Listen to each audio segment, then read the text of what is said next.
was like the Oreo, like in the minority pool, and he had on like a Spider-Man suit or whatnot. So we went with him.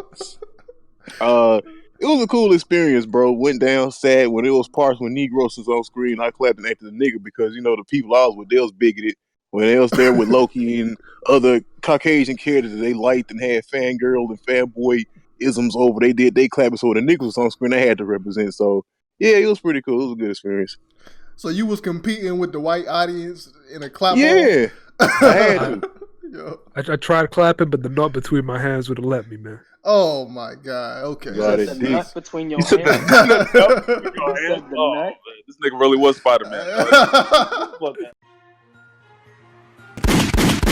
To this day,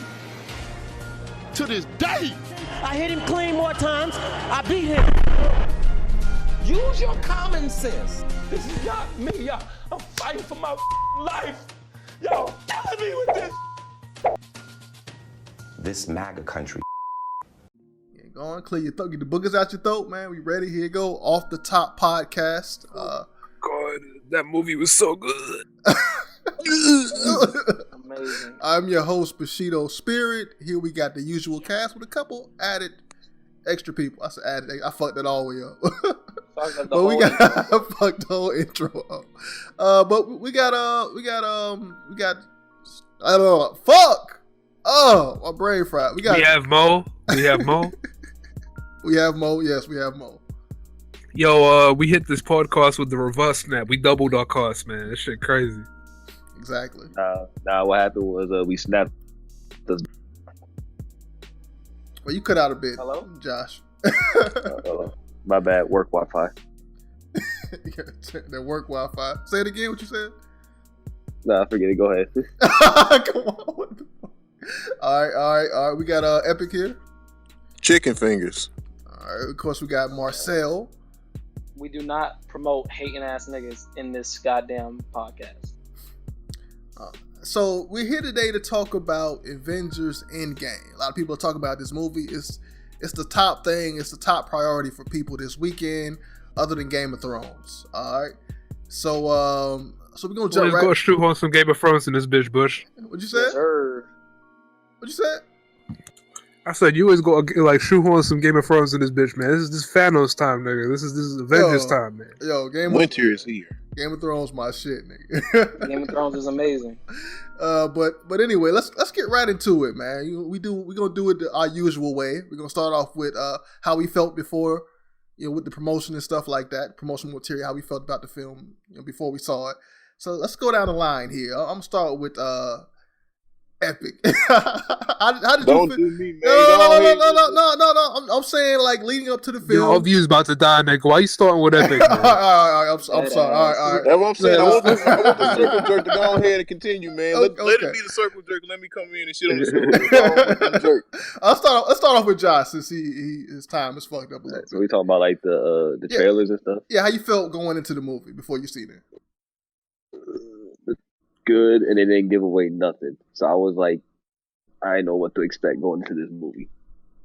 And they did a really good job of cutting them trailers up because you couldn't guess that shit at all. From them goddamn trailers. like the first 10 minutes or so of them, like it wasn't. And then I saw the movie after the first 10 minutes. I said, "Yo, that really was all the trailers. What the fuck?" I mean, they snuck some parts in there here and there that were later on, but for the most part, it was on the beginning. They did a good job only releasing 3 trailers and shit. Keep people interested. They did a good job with it. Okay. Fuck with it. How about you, Marcel? I like the movie. Marvel is known for putting content in trailers that's not in the actual movie. Like when Black Widow was doing target practice, that wasn't in the movie and shit. And the way that because they lied. They said that content from the first 30 minutes of the movie is in the actual trailer. And the whole final fight, basically, between Thanos and all them was in the initial trailer. So I was like, damn, like, okay, they lied and they subjected our expectation to think that a whole Thanos assault was coming to them. But in actuality, they went to Thanos. And I like that. Okay.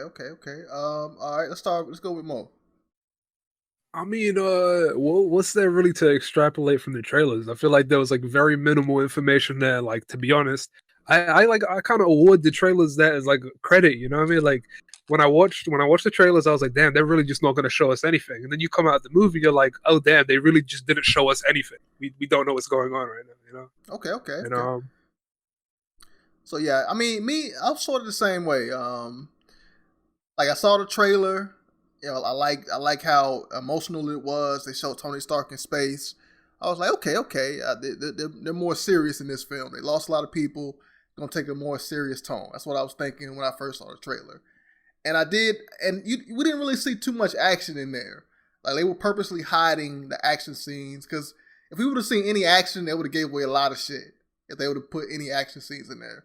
So that's probably why they had to add that scene where Black Widow was shooting, because that was really the only action in the trailer, her shooting at a target. So I fuck with that. So I like the trailers. I like how they hid a lot of stuff, and like Marcel said, Marvel is known for adding extra shit, taking shit out.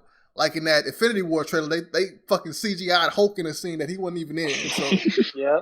So I waited that whole movie for that scene. All right. So Epic, man, how did you feel before you seen the movie? Just watching the promotional material. The promotional material to me was kind of garbage. I mean, let's start off with here. When we first saw like the first trailer, it was supposed to be all emotional, all serious. It's like, all right, cool, bet. So when we see the second trailer, maybe it was the second or third trailer, then we see him in the quantum realm suit. It's like, yo, like what the fuck? So them trying to build a story or wrap a story around with the trailer, they failed horribly with that, and they failed even before because they announced the Spider-Man Far From Home trailer before they even announced this shit. So it's like, okay, so we knew that everybody was coming back beforehand. And not only that, but like I said, I mean, the storytelling with the trailer was sorry, and then they added shit to the trailer, and then they lied to niggas on top of that. And they even announced saying they lied to niggas. And before we even got this movie, everybody guessed it was Endgame. They kept on saying, no, it's not Endgame. 5 days later, week later, months later, it's Endgame. Like, bitch, kill yourself. They did. You just one of them niggas that want the whole trailer to spoil you. Exactly. Bro, you not about to spoil you. I'm gonna say a couple things. First thing is that they did kill themselves. They killed half the Avengers, nigga. I don't know what you're talking about. The second thing is like the second thing is I don't really get what you mean, man. Like these companies are gonna lie to you all the fucking time, man. You know what I'm saying? They pretend to care about your feelings. You know what I'm saying? Like they act like the product is there just to make you happy and not to make money. Like I don't understand what you mean by lying. Like they lie every day, nigga. Yeah, you know what? I'm glad we at least can sit up here as adults and admit this shit. Cause they lying to y'all about the water supply too, but it is what it is about that. See, nah, we talking about Avengers, nigga. We not talking about no damn politics and shit. With the Avengers, bruh, no one didn't see no action in the trailers because dead ass serious. It was made like about 15 or 20 minutes of action throughout this whole 3-hour movie. No bullshit. We're gonna get all to that. Chill out. Tag me in, Bush. Tag me in, nigga. Not yet. Stone just jumped in. Stone, are you here? Don't rely on this nigga. Do not rely on this nigga. You know who it is. It's Stone with the bone with the chromosomes. Why do customers never come in all day but want to come in the last 30 minutes? I told you, George. They walk. What you gonna do, George? They walk in the store. You start spoiling that game. Then niggas start leaving, man. I'm gonna put y'all on mute. All right, that's cool. All right, so Stone, are you ready to talk? We're in the beginning stages. We haven't got into the spoilers or anything like that. How did you feel going into the movie before, with just based off the promotional material before even seeing it? Like I was hyped. Okay. Like what else am I supposed to say about that shit? Like ain't nothing cool. like there was like I knew there was a lot of fake footage just from the news reports coming out. So I was just like I don't know what to believe yet. I was still trying to keep my expectations like to a notch, just because it's a big ass movie doesn't necessarily mean that it's exempt from being criticism. So I kept it at a good level of hype. So okay, but yeah, that was me. All right. Now we moving on to actually seeing the film, our theater going experience. I don't want to last too long on this. I want to get right into the spoilers. This is a spoiler review, so if you haven't seen the film, please click away. Leave off yourself, nigga. We gonna spoil everything. All right, so I'm gonna start off. Unless you like spoilers, you know, you can stick around. Yeah, I mean, if you like spoilers, then that's cool. like more. Plenty of people want to know what's wrong with the movie before they spend their hard-earned money. No one don't want to spend $15, $12, $5, $10, $1 a penny to go see some shit. I spent $10 on that shit. I'll fight you on that hard-earned money, fam. I see some of these niggas lazy as shit getting paid by the hour, man. If I had a free ticket, I would not waste it to go see this movie. Oh my God! You are a hating ass nigga. Tag me in Bush. Tag me in Bush. No, we not there. We not there yet. Are we talking about our theater going experience? Let's start off with Mo. Go ahead, man. All right, so when I went to see Infinity War, right? Like I went with the same group of people I went with this time. I have two brothers. I went with my brothers, and I have two friends that I watched Infinity War with. So we went and watched this together too. Okay. The shit was great, man. I went and watched it in IMAX 3D at like one of the only IMAX theaters in the country. Yeah, it was good, dude. It was like packed. There was like a little photo booth thing where they had a whole setup for like in Avengers, it was called Endgame. You could take pictures next to it, like. And I think right next to them, they also had like a local comic book store come in and sell Avengers comics to anybody that was going to see the movie. Well, that's smart. Which is crazy. Yeah. I've never really seen that before. I thought it was really dope because they're a local business and stuff, and it's like a really big feel. Yeah, I mean, I got some snacks, but I got the snacks from outside, not inside. Went into the screen, it was massive, and like, yeah, it was the shit was so loud that if somebody walked in and tried to spoil the shit, you would even hear it. That was some craziness right there. Okay. So, anything else? I mean, am I just talking about my experience going there? Yeah, I mean, I had a cozy, good time. No real complaints. I did watch the movie with my jacket on because that shit was cold as fuck. But yeah, it was good. All right. Okay. All right, I'm gonna go ahead and go next. So yeah, I went there. I went with some family members to the theater. One thing that was different about this time going is that every nigga bought their ticket online. Right, I was like, this shit pretty. Damn. Like this shit empty as fuck. Like where everybody at? I went up to the booth. That bitch said the theater I was trying to go to was sold out. I was like, what?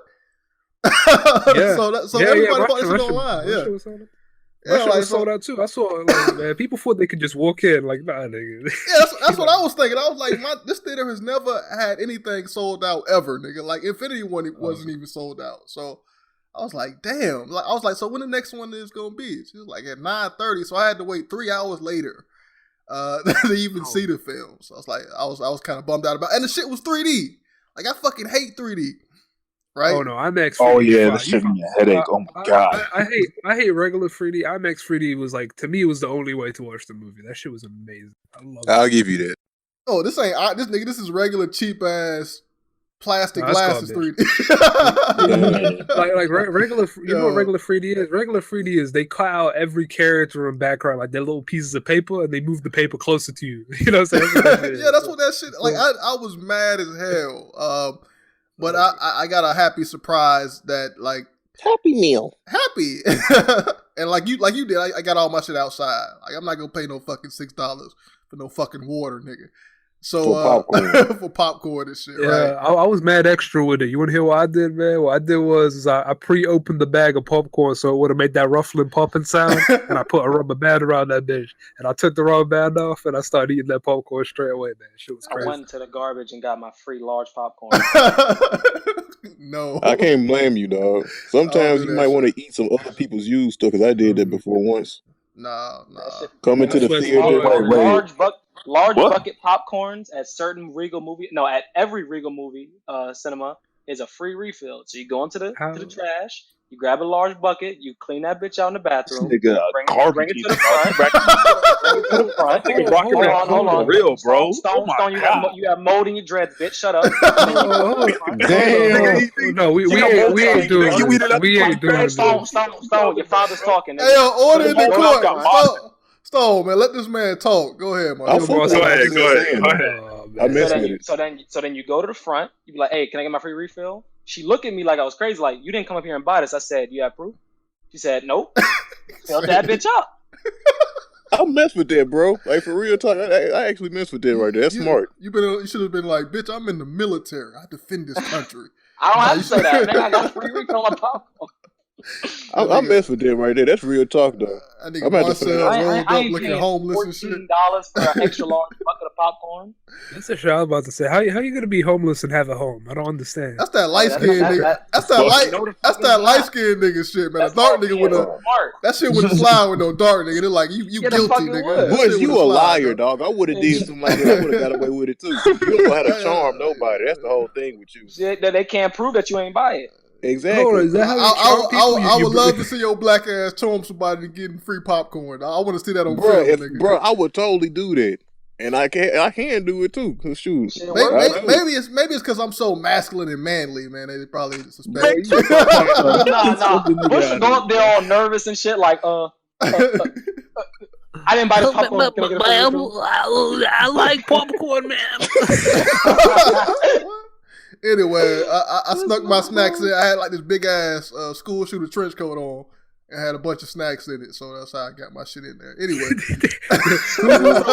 some kid from recess, that one dude that was selling shit in the back of the school. I had knives in my coat, nigga. Yeah, watches. This nigga walked in with a whole inspector.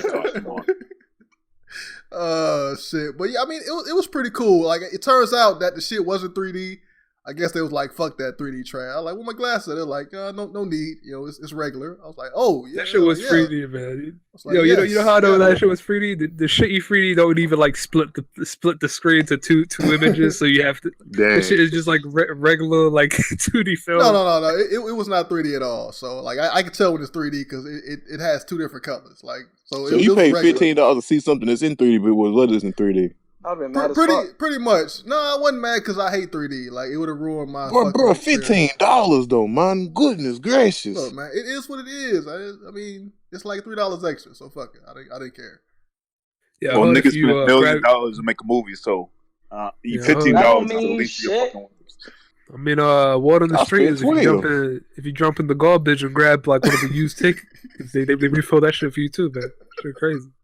I just want to address the hate nigga in the room. Them niggas was extra suspicious of me, though. I kept seeing cops go around like, what did I do? You know? Oh my god! I'm thinking about that popcorn shit still. That's how you catch an STD, nigga. Like, you catching monkeys. That is not nasty. Nigga.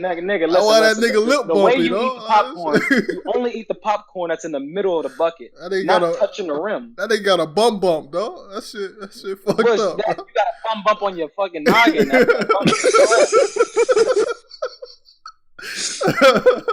I ain't gonna lie, Marcel dead ass, bruh. I was in the cinema. I was young as hell. I can't remember what movie I went to go see. I think it was Aliens in the Attic. When everybody left the cinema, I went up there and drank like everyone's Coke and ate their popcorn. Like, y'all niggas disgusting. I am not condoning that. Hold on. You get to look down at Epic. You're the exact same nigga. No. You know what that nigga just said? Remember that episode of Family Guy when Megs was fucking eating their friends' fucking fries and shit at the fucking mall? That's disgusting, bro. You can't be doing that. No, Marcel, the shit that you said is like, oh yeah, sometimes I dig my tongue underneath the table and rechew the gum. I get free popcorn every time I go to the movie theaters. I don't give a fuck. Yeah, you also get free STD, nigga. That's still sound like too. No STDs, nigga. You stupid. That nigga a little bumpy than a motherfucker right now. Oh, you don't have clean drinking water, nigga. That nigga got that Cardi B shit. Nigga, I don't live in Flint, Michigan. What are you talking about, nigga? What's going on? You know the UK dirty as shit. I don't brush your It is, bro. Water clean. What's your point, nigga? You got them fucking high ass tariffs on toothbrushes. I know you ain't talking with your Atlanta R's, nigga. This shit trash. Oh shit! Tadpole water. That's not enough. You digging out the garbage, but Atlanta garbage can. Oh no! That nigga stick his hand in the bucket and get an instant rash. I'm like, oh, this. Oh my god, man! This nigga got tuber growing out his upper lip and shit. Start talking like amigo. This shit crazy. Damn. That nigga leave the theater looking like Thing and shit, dog. That shit crazy. All right, can we talk about the movies? All right. So Epic, how was your theater going experience? You like to take pictures? Somebody, bro. You skip somebody. I mean, I'm getting to them. I'm getting to you next, though. Go ahead. Okay, fine. You ain't gotta hate to talk about your experience, nigga. Like, come on. Yeah, you right. My experience was pretty good. I went with my white friend, his Filipino wife, and his black friend. So he was like the Oreo, like in the minority pool. And he had on like a Spider-Man suit or whatnot. So we went with him. It was a cool experience, bro. Went down sad when it was parts when Negros was on screen. I clapped and acted a nigga because, you know, the people I was with, they was bigoted. When they was there with Loki and other Caucasian characters that they liked and had fangirl and fanboy isms over, they clapping. So when the niggas was on screen, they had to represent. So, yeah, it was pretty cool. It was a good experience. So you was competing with the white audience in a clap? Yeah, I had to. Yo. I tried clapping, but the nut between my hands would have let me, man. Oh my God! Okay, Got The it. nut between your hands. Oh, man, this nigga really was Spider-Man. Fuck out here with that The shit. nut between your hands. Okay. Yo, all right. What about you talked about your Avengers boxes and your Quantum hoodie and shit. Did you have that on? My Quantum hoodie came like dead ass today. I'm mad about that, but I Nigga, did. you go bunch them the audacity to talk shit. Bunch us, Bro, nigga. my government name has an A in it, so that's why I had to get that suit. Cause the suit That is the most ignorant shit I've ever heard. Epic. You know we cool, but you trash, my nigga. I'm sorry, man. No, Hey, y'all trash. Y'all supposed to be fans. I got the underwear and I got the damn suit. So y'all assholes. Talking about y'all finna go see a movie 3 and 5 Hold times. on. So you a fan? What are we talking about now? You No, a bro. fan? No. My Yeah, I mean, damn Actually, no, government name you're a has super an A fan. in it, bro. You are, bro. You wearing Avengers boxers, nigga. Bro, I bought them from Goodwill, bro. I don't wear them. Nigga dreams about coming to Yo, America at night. yo, Yo, man. Avenger boxers. Imagine talking shit about a movie that got branding all over your cheeks and shit, man. You branded things. You know what I they ain't did, put man. haters on my Haters are the cheeks. biggest I can fans. sell those, man. Look. He I know presents y'all were himself bad as up look. He presents himself as the real fan. All right, so that's his Oh, stick. I Right get now. it. It's like me using the Monster Roshi image. I understand. I get it. It's meta. I don't know what the fuck. Anyway, Stone. What about you, my nigga? Yeah. I had a good experience in my own home. Like that cheap ass nigga. Saw that shit before on Tuesday. I saw that shit on Tuesday. Oh damn! Cheap ass Negro. I even saw the nigga drop like Morgan said earlier. The nigga dropped the camera, picked it up, and it was sideways for the rest of the movie. I still Yo, watched did you that check shit. my link out, dog? No, I didn't check. You posted that link after I finished the movie. You could have went back and watched it. Mine was so damn good. Because I watched it on No. bootleg too before I I went to go did. see it. The thing is, I end up cheap Negro. For the Yeah. record, both of these Listen, both of these gentlemen did eventually pay for the movie. They just bootlegged the fuck. My bad. This just time, to make sure I at don't least because this I didn't time. think. Because I didn't think I was going to be able to make Hold it. on. No, nigga, this guy paid for the movie. What y'all What? talking about now? My bad. Yo, George, my this nigga God. this nigga went to the movie wearing Endgame underwear and still has the audacity to say this movie is trash and talk shit. Who? Man. What are we talking? Epic. Epic. You know, he's the only one that thinks this movie trash, man. Like, All right. Let's get Stone. Continue your story, man. Finish it off, nigga. But yeah, I did eventually, just because I thought I wasn't going to be able to watch the movie before, before this week. So just in case I got spoiled, I watched that shit on bootleg at first. I was able to watch it yesterday. I checked the ticket out, and unfortunately, it was in 3D, so I had to watch that shit in shitty ass 3D for 3 hours long. Like I bought the ticket, and then afterwards I looked at the ticket. It said 3D on it. I was like, "Oh, you had to That's watch what it for you 3 get, hours. Nigga had, you know, you had a That's headache. what you afterwards. get, nigga.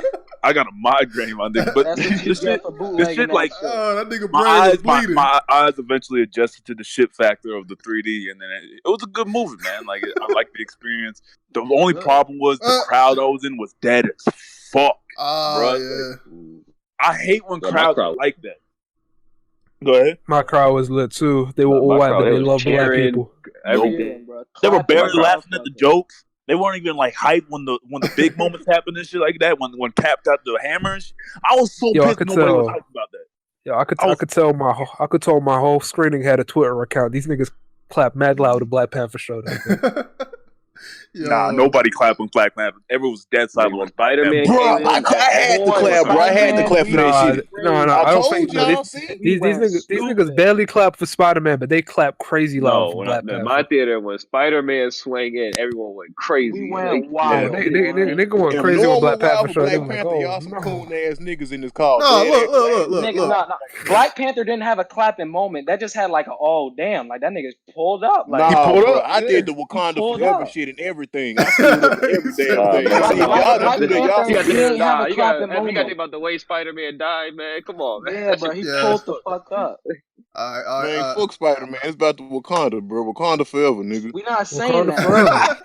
All right. What you gonna say, Mo? Go ahead, man. Oh, we'll get into this more later, but I was gonna say every time these Wakandans show up, every single iteration looks fresher than the last. These niggas look clean as hell in this movie. They're raw, man. They black, man. That's all Fresh. you need, man. Oh my god, these niggas Hey. dyed their hair now, Bush. These niggas Wait, what part of the review we on? My bad. I mean, I'm going to you We next. talking about the watching experience. Yeah, the theater experience. So it's on you anyway. Go ahead. Yeah, my theater was lit. They was laughing at the jokes. They was cheering. I was in the back row. I had like right in the middle. That shit was perfect. Fat Thor. I mean, dying, dog. yo, we're gonna get into all of that shit. All right. Who else did I miss anybody as far as I don't think I did. I think we got everybody. So let's get right into this review here. Like I said, this is gonna be a spoiler review, and I know spoiler free shit. It's been out. So if you ain't watched this shit by now, your ass gonna get spoiled anyway. All right, so we do you a favor. So we're helping y'all save some money. Yo, are we gonna talk about this like not to an exact degree, but from beginning to end, so we have a chance to talk about pretty much every big section of the movie? I mean, does anybody know?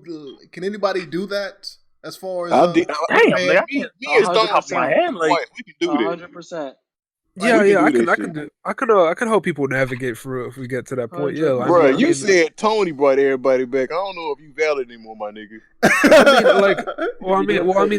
That's why around everybody else here, like you guys can correct me if I'm wrong. You know. All right, bro. I'm just bullshitting. All right. So before we get into the full on breakdown, I just want to get people's thoughts in general. Just general thoughts. Don't go too in detail. All right. 6 out of 10. All right, epic junkie. This nigga epic.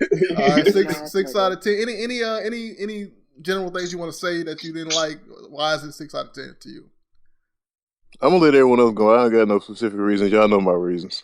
They don't know your reasons. He's a hater. The crowd I'm gonna guess it has something to do with Brie Larson's ass. That's all I know, man. You gotta say some shit about that, man. Yo, I mean, yeah, that's a 6 out of 10 by itself. Well, that ass double get a 10, man. That was one scene I was like, oh, okay. All right, Marcel, what about you? Damn.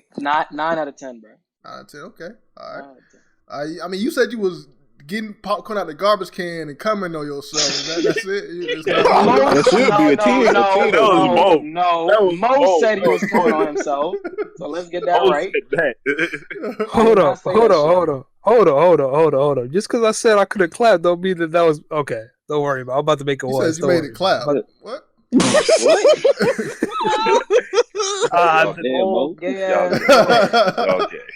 Okay. I'm gonna just pull up the record. Calling me gay and insult, nigga. It's fine. Keep it going. You must have had a cum duster, Mo. You must have had someone that you bought a ticket for. They was ready to do anything and everything for that ticket. Hold on. If I am a cum duster, you digging the popcorn out that shit, nigga? That shit wild, bro. That shit crazy. No, nigga. That's called being frugal, bro. How's that being frugal? You getting popcorn out the trash, nigga. How's that? No, you stupid bitch. I'm not getting popcorn out the trash.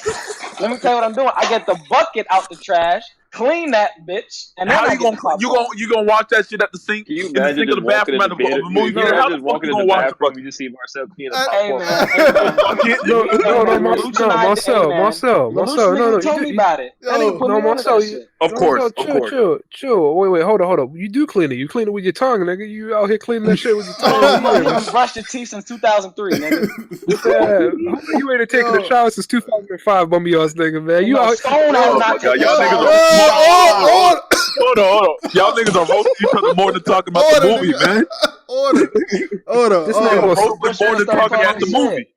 Marcel, all right. We off of Marcel. Marcel gave his opinion. All right. I mean, did you finish off your opinion, Marcel, of the film? I did.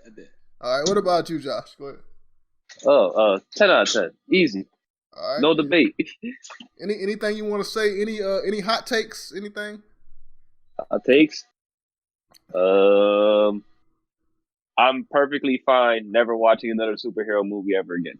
Ooh, Damn. ooh, that's I hot. agree. That's hot right there. Like I don't. If the MCU were to end today, I'm satisfied at that ending. If there was no more superhero movies, I'm glad that's the last one. Okay. I That's don't know real about all shit. that, but yeah, I can see. 100%. I agree. All right, Mo, it's on you now.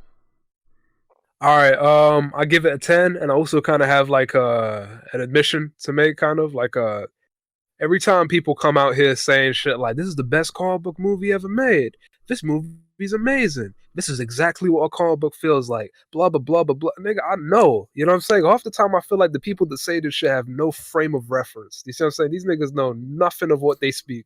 Oh, it's just like a comic. You have never read a comic. You don't get to say that shit. You see what I'm saying?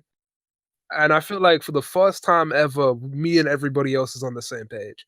I feel like the feelings people kind of had for Infinity War, I have for this one. All these comments of it being the best Marvel movie ever, blah blah blah. I actually do think this is the best Marvel movie ever made. And all these other comments about, oh, this is what a comic book feels like.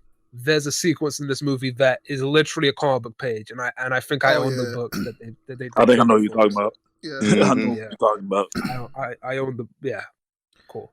All right, so yeah, I'm gonna go next, man. This shit, I agree with what everybody said. This is probably the best superhero movie ever made. Just based off it feeling like a superhero movie. There's no other. With There's, I mean, it is to me, man. It feels more like superhero film than any other film that has come out. Even saying shit like, I think it's better than The Dark Knight. Dark Knight, I like Dark Knight because of Heath Ledger. That's not a comic book movie. I mean, it's a comic. It's from a comic book though. It's an adaptation. Nah, so. Okay then. I mean, you want to play some man? I guess, nigga. Dark Knight hasn't been the best comic book movie since 2016. I mean, here we go. You can say Winter Soldier ain't a comic book movie. Like you can get all into that, but it's from a comic. So that's what I'm basing it off of. I'm adding that in there. So you don't think this is better than that? What? Talking about Mo. I mean, I think that the Dark Knight failed as a comic book movie, and this succeeds as a comic book movie. And if the criteria is what is the best comic book movie, this one won the moment they decided to make it. Best adaptation, best comic book movie. Yeah, I can agree with y'all. That is two different categories, and Dark Knight did knock this movie out the water. So that's a great movie, but that's not a comic book movie. That uses comic book characters that were in comic books at one point, but no. Like I feel like Nolan could have made that exact same movie without a character named Batman or without a character named Joker. That's what I'm talking about. I mean, comic adaptation. Like I don't want to get into the whole. This is comic. I don't care about that. It's from a comic. So it's comic book. But I do care because you can't call something the best comic book movie ever made when it ain't really aspiring to be a comic book. Nigga, movie. it's from a comic, Mo. Literally from a comic. I mean, I understand what I was saying. Look at his perspective, nigga. Fuck that. It's from a comic. Bruh. In Civil War, when they recreated the Iron Man and goddamn Captain America scene, that was straight pulled from the comic, bruh. I don't remember any scene in The Dark Knight that was pulled from the comic.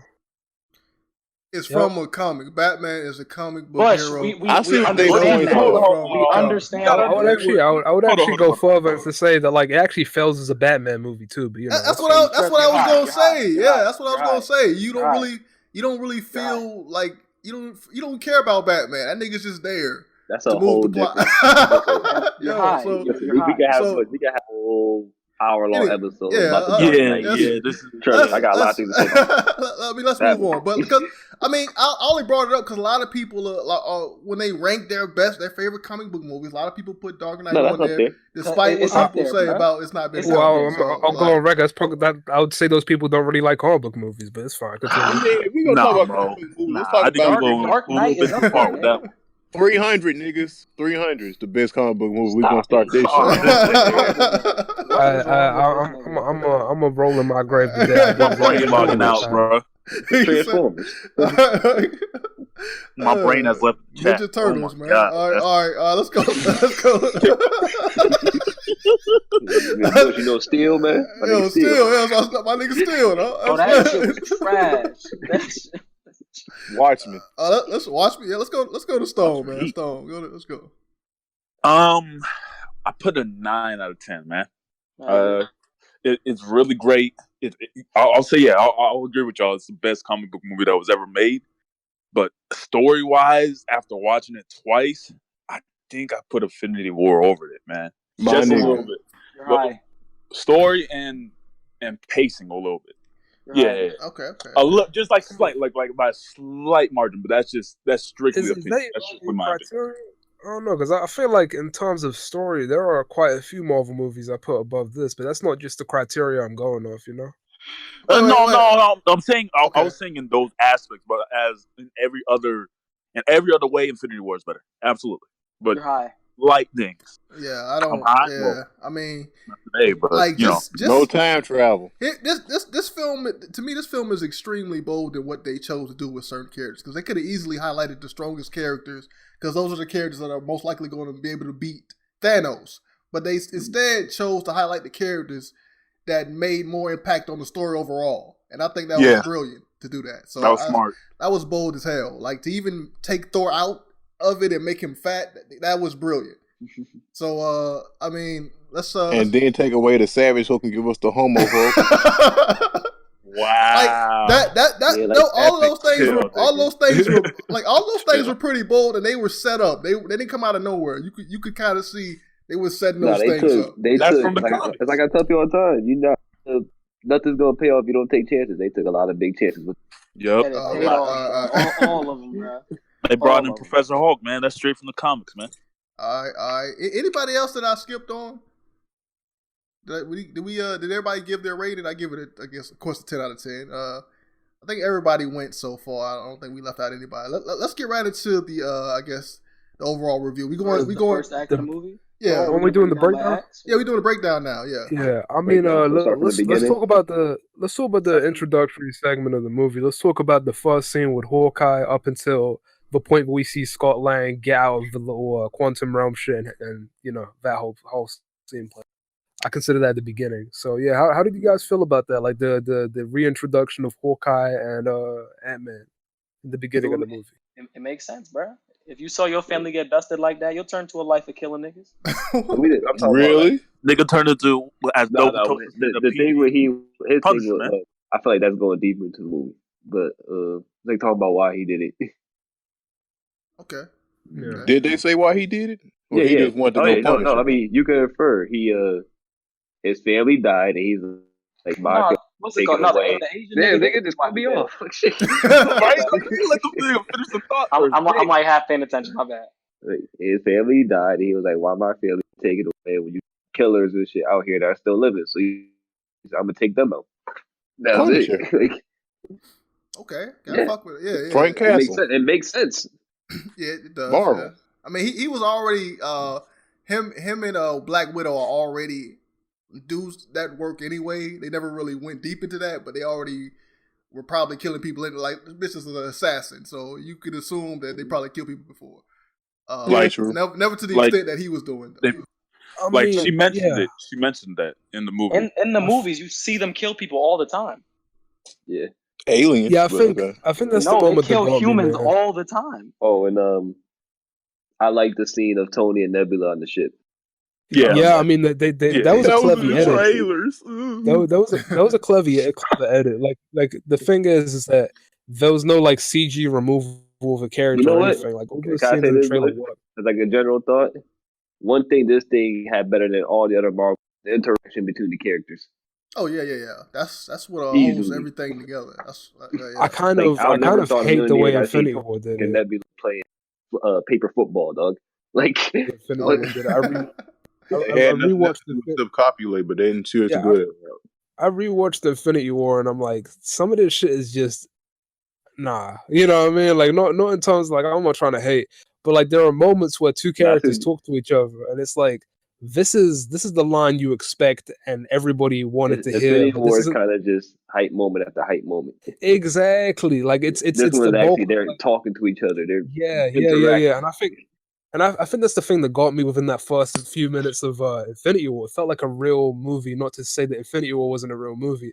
Because like the thing that I feel like Epic was complaining about before we even started recording was he said there was barely any action in the movie. There was barely any of this. And I'm like, maybe compared to Infinity War, but I think every time the action did happen, it was backed up by emotional weight and everything mattered. Like this movie showed you not just what's it called, how awesome everybody's powers are, how cool their costumes are. It's about they've built these characters into characters, and you can watch these guys talk about stuff, and you can watch them interact with their past selves, and you can watch them deal with all this other stuff that they go through because you're invested in their arcs. You know what I'm saying? Like, for example, like I love the Hawkeye. You know I thought we were doing a breakdown. We getting general now. I think we're breaking it up. Yeah. No. Save your notes, homie. Save your notes. No. I was just saying, like, the first 3, 4, 5 minutes, right? There's no action. There's no action whatsoever. What is it? It's like Tony's lost in space with Nebula. You know what I'm saying? Hawkeye loses his family. Scott Lang comes out of the little van quantum realm shit, and he goes to see if his daughter's dead and she's alive. That happened after they went and fought Thanos and all that. Yeah. Well, they pulled up on that nigga. They pulled up on that assassination. Yeah, pretty much. We can talk about that too. Yeah. What did you guys think of that scene then? Oh, they brought up on Thanos? Yeah. I was not expecting that. Yeah, nobody really was expecting that. But we saw at the end of the other movie, we saw that he was limping. So we saw that something may have happened. Is it kind of like crazy that like I kind of felt bad for Thanos? Yeah, they should let the nigga live. I didn't feel bad for that nigga at all. I said, The thing I wanted him to live. You have to look at his motivations. He said, "I destroyed the Infinity Stones because of temptation." So it's not like he was doing it or anything he was doing it for a selfish reason.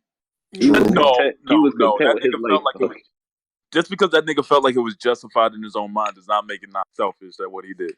No. I'm not saying that, but I'm saying like just seeing him in that set, he just living like a normal person. Like he was making soup. And they came in and murked his ass. That nigga had Campbell's on the stove, man. They ran in that shit and cut that nigga arm off, bro. I swear to God, man. I share a planet with a bunch of fucking idiots there, man. I share a planet with I'm gonna say this right now. I share a planet with a bunch of dumbasses. You know why I say that? Because niggas are still in that, like, Thanos is an evil way. Fam, he literally said, I never said he wasn't evil. Hold on. I never said he was evil. Thanos is not evil. Yeah, stop straw manning that. He never said he wasn't evil, man. Hold on. You didn't hear what Marcel said? He said Marcel just said that Thanos wasn't evil, dog. He's not evil. What are you talking about? Well, yeah. Look. Marcel was kind of right. He's not like evil. He's not like a black and white villain. Marcel, before collecting the Infinity Stones, he made his two adoptive daughters fight for Mo. So there's two versions of Thanos, right? There's two versions of Thanos. There's genocidal Thanos back in 2014, and then there's the same person. No, but he went through a character arc, though. What I'm saying is Thanos was written differently. Thanos in Infinity War was a different character because it humbled him that he had to kill Gamora, right? He cried over his daughter's dying, right? You would cry if you killed your own daughter. I understand that, but genuinely, he was doing what he felt was right for the universe. But he killed her in the first place. Doesn't make him not trying to get at. That doesn't make him not evil just because he killed somebody. What is the definition of evil? Like most villains in the MCU, I don't know, murking half of the universe is something evil to do, bro. Most villains in the MCU we can consider evil and that have evil black and white intentions. His intentions were I'm going to balance the universe myself. But then when he realized that he can't do it by himself, okay, I'm gonna get the Infinity Stones and do it that way. Yes, he made his daughters fight, replace the parts, but he was only doing that to make them stronger, to be a part of his team. No, he wasn't. No, that's not evil. He was torturing her, dog. What are you talking about? Every single time they fought and Gamora beat Nebula, he would replace a part out of her. Because he wanted her to be stronger, bruh. Oh my God! Not for the reason. Stronger to be able to destroy half of the universe. Look, so to Marcel, Thanos is Joe Jackson, man. To Marcel, no. And the reason why, for another piece of evidence why I say he's not evil, is because he said, "I have never enjoyed killing planets, but this one, for the first time, I'm going to enjoy destroying you guys." That's how I knew this nigga wasn't evil. So that's not evil? That's not evil? No. Taking personal enjoyment. Hold on. You're not evil for committing an evil. What are we talking about here? Clown world. Called a genocide. It's all right. He thought you could kill as many people as you want as long as I'm going strictly based off of his perspective. I don't think this breakdown is gonna work. Let's just go character by character. I don't think this breakdown shit is working because we jumping all over the place, getting to different parts of Yeah, that's why yeah. I knew Yeah, someone that was shit gonna is say not that shit. gonna That's work. why I Yeah. didn't say anything. Yeah. Yeah, this shit ain't So are we working. just starting with Thanos then? Yeah, let's go ahead and start off with Thanos. Let's get right into it with Thanos. All right. What were you saying, Marcel? Continue. Go ahead. I'm saying the nigga's not evil because he had genuine intentions of saving the universe because of his planet. He's using his planet as a reasoning to save the universe, right? He's just going about it in his own way, but it's not evil per se. I'm not saying what he did wasn't bad, because it is bad, but it's not with evil intention. Okay. I'll say that much. All right. So, Marcel, how do you feel overall? How do you feel about Thanos overall in this film? I like genocidal Thanos more than eco-terrorist Thanos. Okay. That nigga was on that nigga. What'd you say? So you like the Thanos in Endgame better? Is what you're saying? That nigga was trying to murder people. Yes. Okay. All right. Let's go to Mo. Go ahead, Mo. How you feel about Thanos in the movie? I mean, okay, so I like Thanos generally. You know what I'm saying? I don't think I like him as much as everybody else, especially after this movie. Big reasons are at one point I completely forgot he was the villain of the movie because it was more about the Avengers and it was from that perspective, and a lot of the movie was them trying to rework the timeline to where Thanos wouldn't even have access to the stones he's looking for to begin with. Do you see what I'm saying? Yeah. So like I would say Thanos really only has a collective maybe about 30-40 minutes in this film versus close to 2 hours and like the entirety of the runtime of the Lost movie. Like the Lost movie was from his perspective, you know? And this movie is very much from the Avengers' perspective, and they're on the offense. Like we talked about before, it was shocking. They killed that dude within the first 20-30 minutes of the movie, and I'm like, hold up a second, what?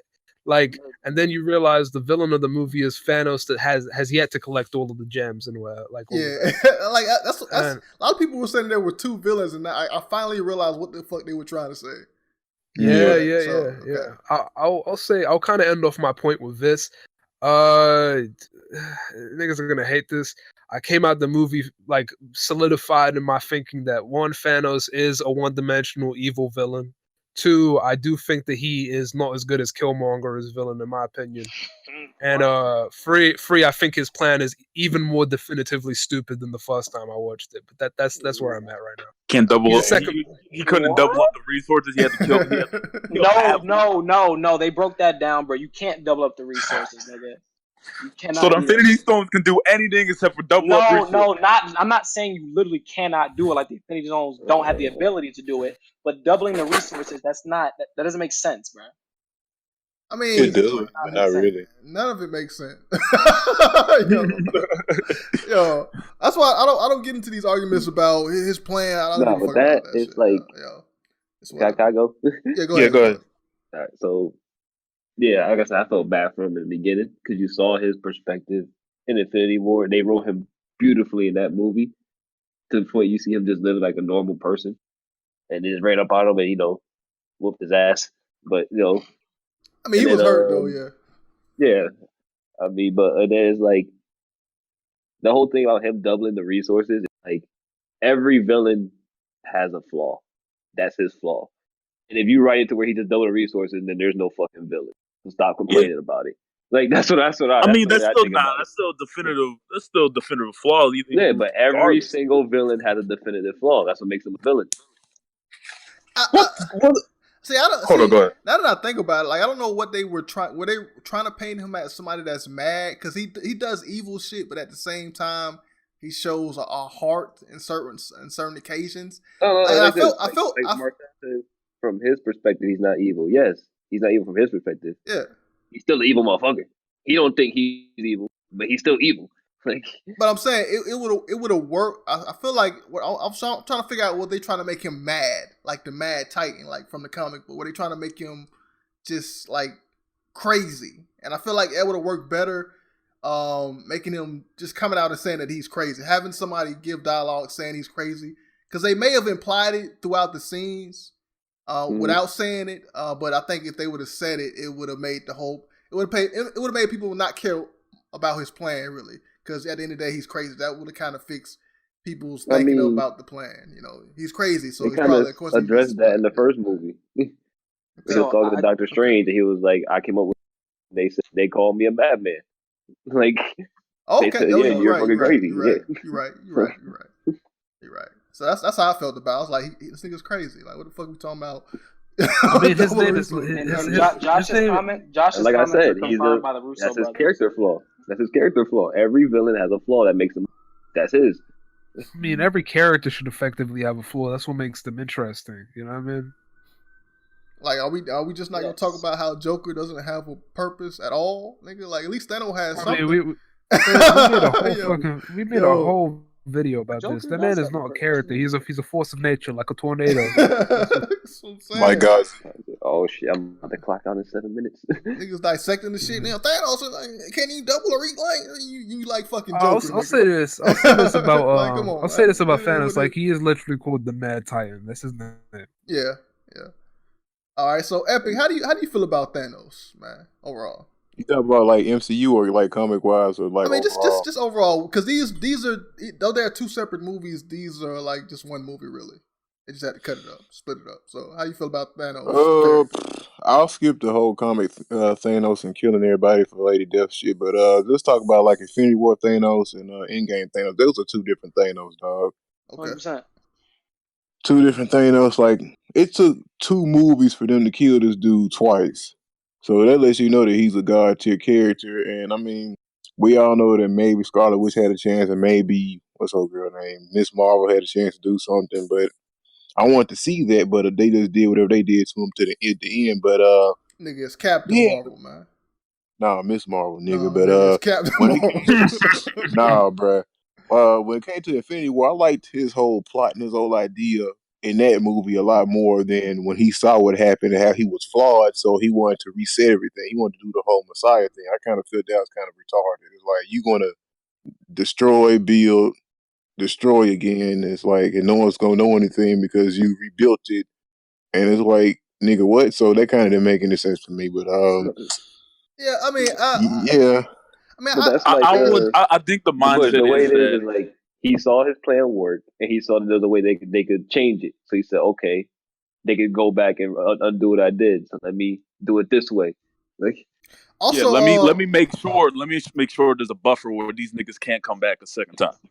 Yeah, and also I think Captain Marvel pointed out that there is no other Avengers team in the rest of the universe, so they are really the only ones that could fuck up his plan. So that's why he wanted to blow up Earth as a whole, right? Because for the universe, but she didn't want to blow up Earth. No, he wanted to destroy Earth, like, because Earth in general had the Avengers on it, and then they were fucking up his plan.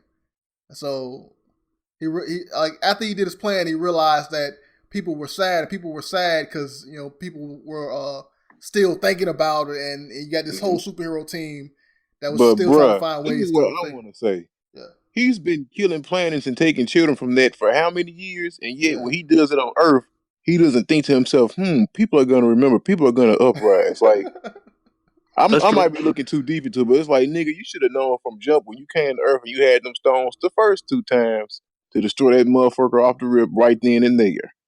I don't know, because other planets didn't come after you got to think about this. No other planet had people that could challenge him. Yeah, exactly. Yeah. Even not, it's like, bruh, like black folk and white folk in America, we ain't challenging white folk, but yet we still talk about uprising and shit. So you tell me them other aliens was talking about uprising Thanos, even though they couldn't talk about it, but they probably talked, but they couldn't do nothing about it. Well, they don't have access to the quantum realm, bro. And again, the reason we still talking about it because there's certain people throughout the history of black people in America that are making noise, and the Avengers are that they're making noise that people can go to and like, hey, he's standing up, so why don't we stand up?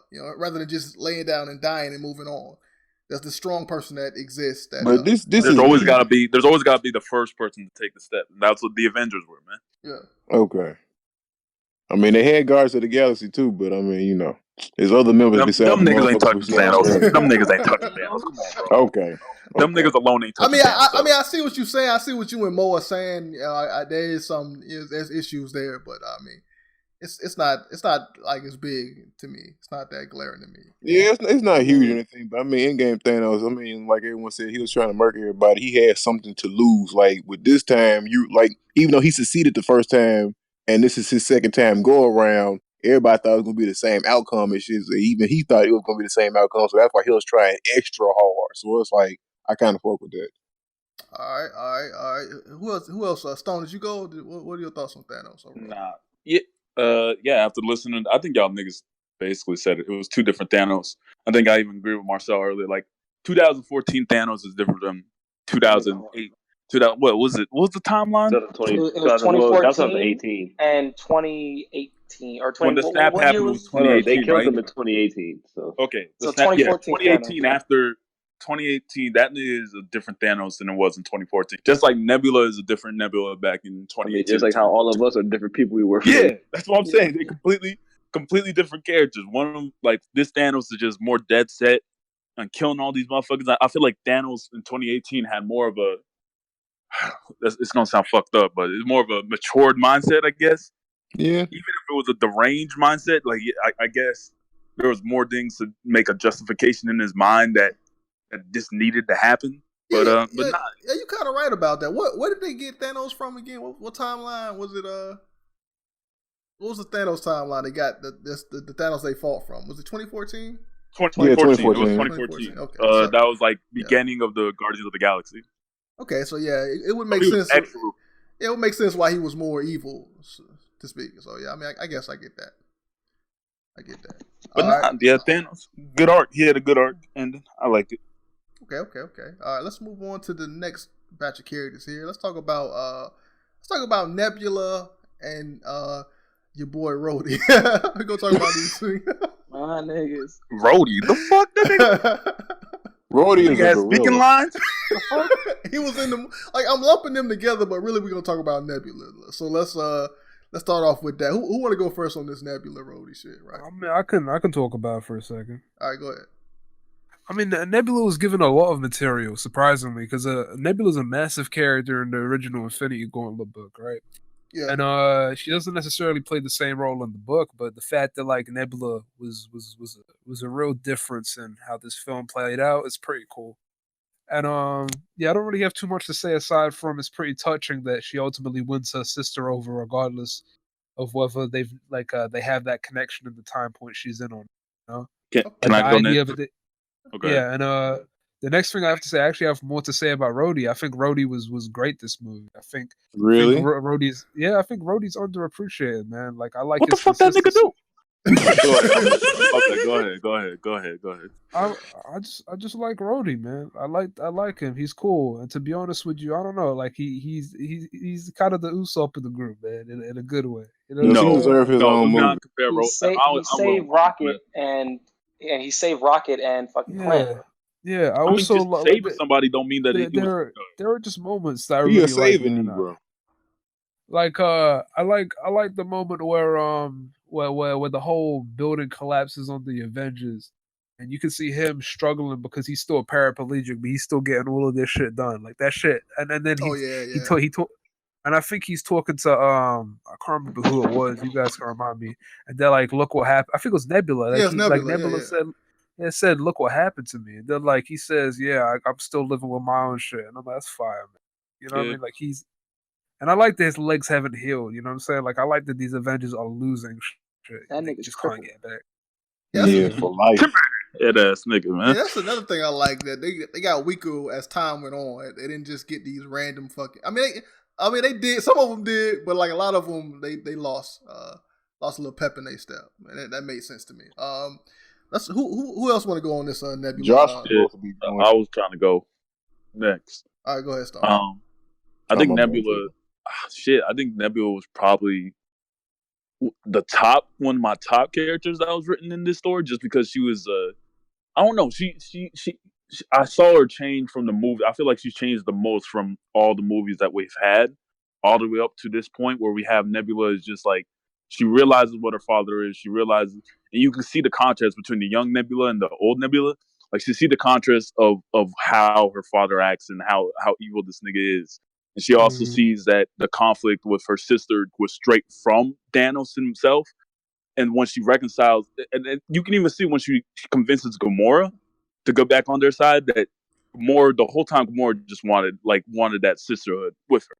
And if Nebula was really blinded by that because of her allegiance or her pride to be Thanos #1, basically. and eventually it came full circle to the point where she had to kill her own. I felt like I was like a kind of symbolic, like she had to kill her own old self, like her own old ego, Do you know in how order much to that understand and let that go.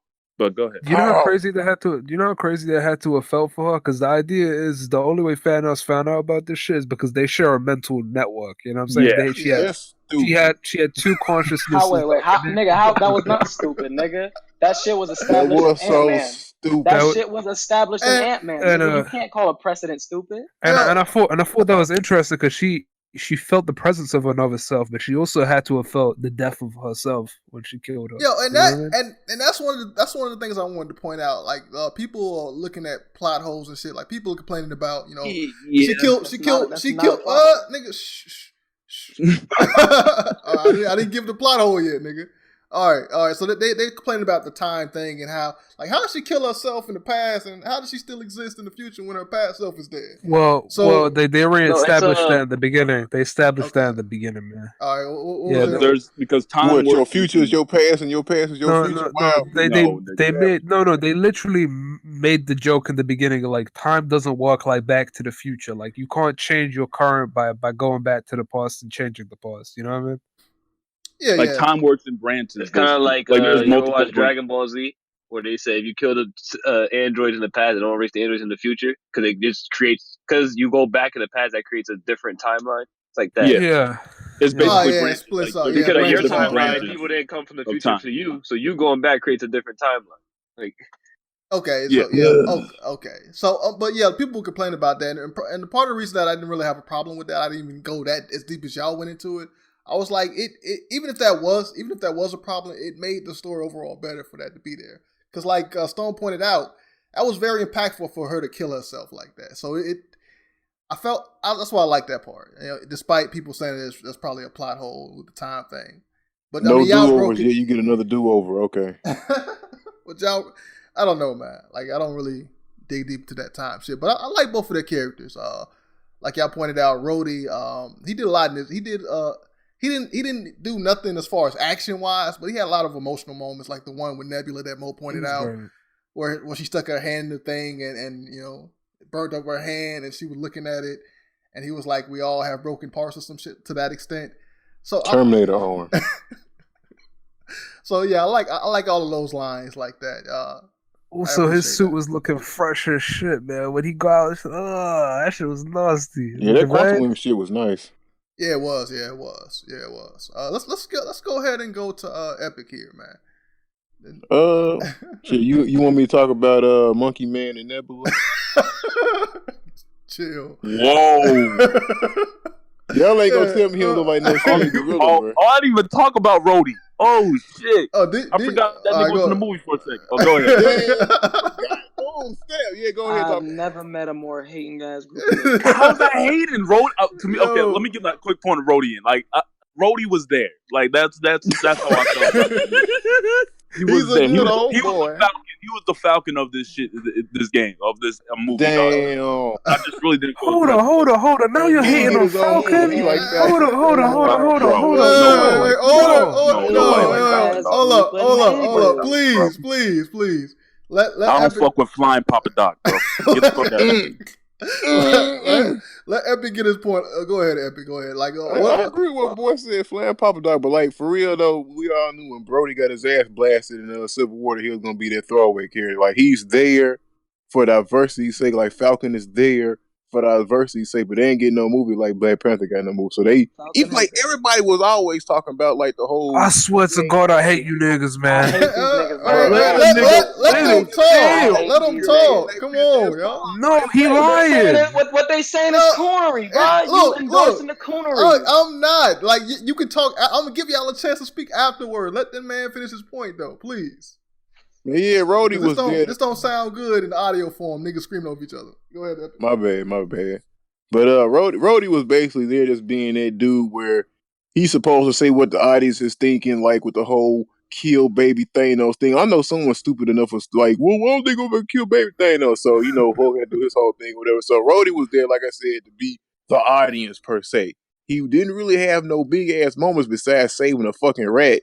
And he really didn't do anything special besides give us a damn moment or have some kind of special transhumanism type shit with fucking the other transhuman damn person, which was damn Nebula and shit. So I mean, overall, Rhodey was alright, like character wise. In this movie, he really didn't do a whole lot of shit, so he gets like a 4 out of 10. Like basically, there's a few scripts of him just acting. He performed the same way he did with Brie Larson. She was hitting his ass talking about some no touch. He was basically like almost a bitch in this movie, almost complaining, whining, sarcastic, blackface, damn Tony Stark, basically. But then we got Nebula or whatever, so her character was powerful. I like what Stone said about her having to kill herself. That shit was deep because I didn't even think about it like that. But now that we talking about different time strands and it's like a branch, and if you go back to the past, you can kill your past self now and it won't fuck up your future self. So we gonna go off on that damn metaphor or whatever. Fine. It makes sense that she killed herself now. That takes one plot point that I had, which was my ammo out the fucking chamber. All right, cool. Bet.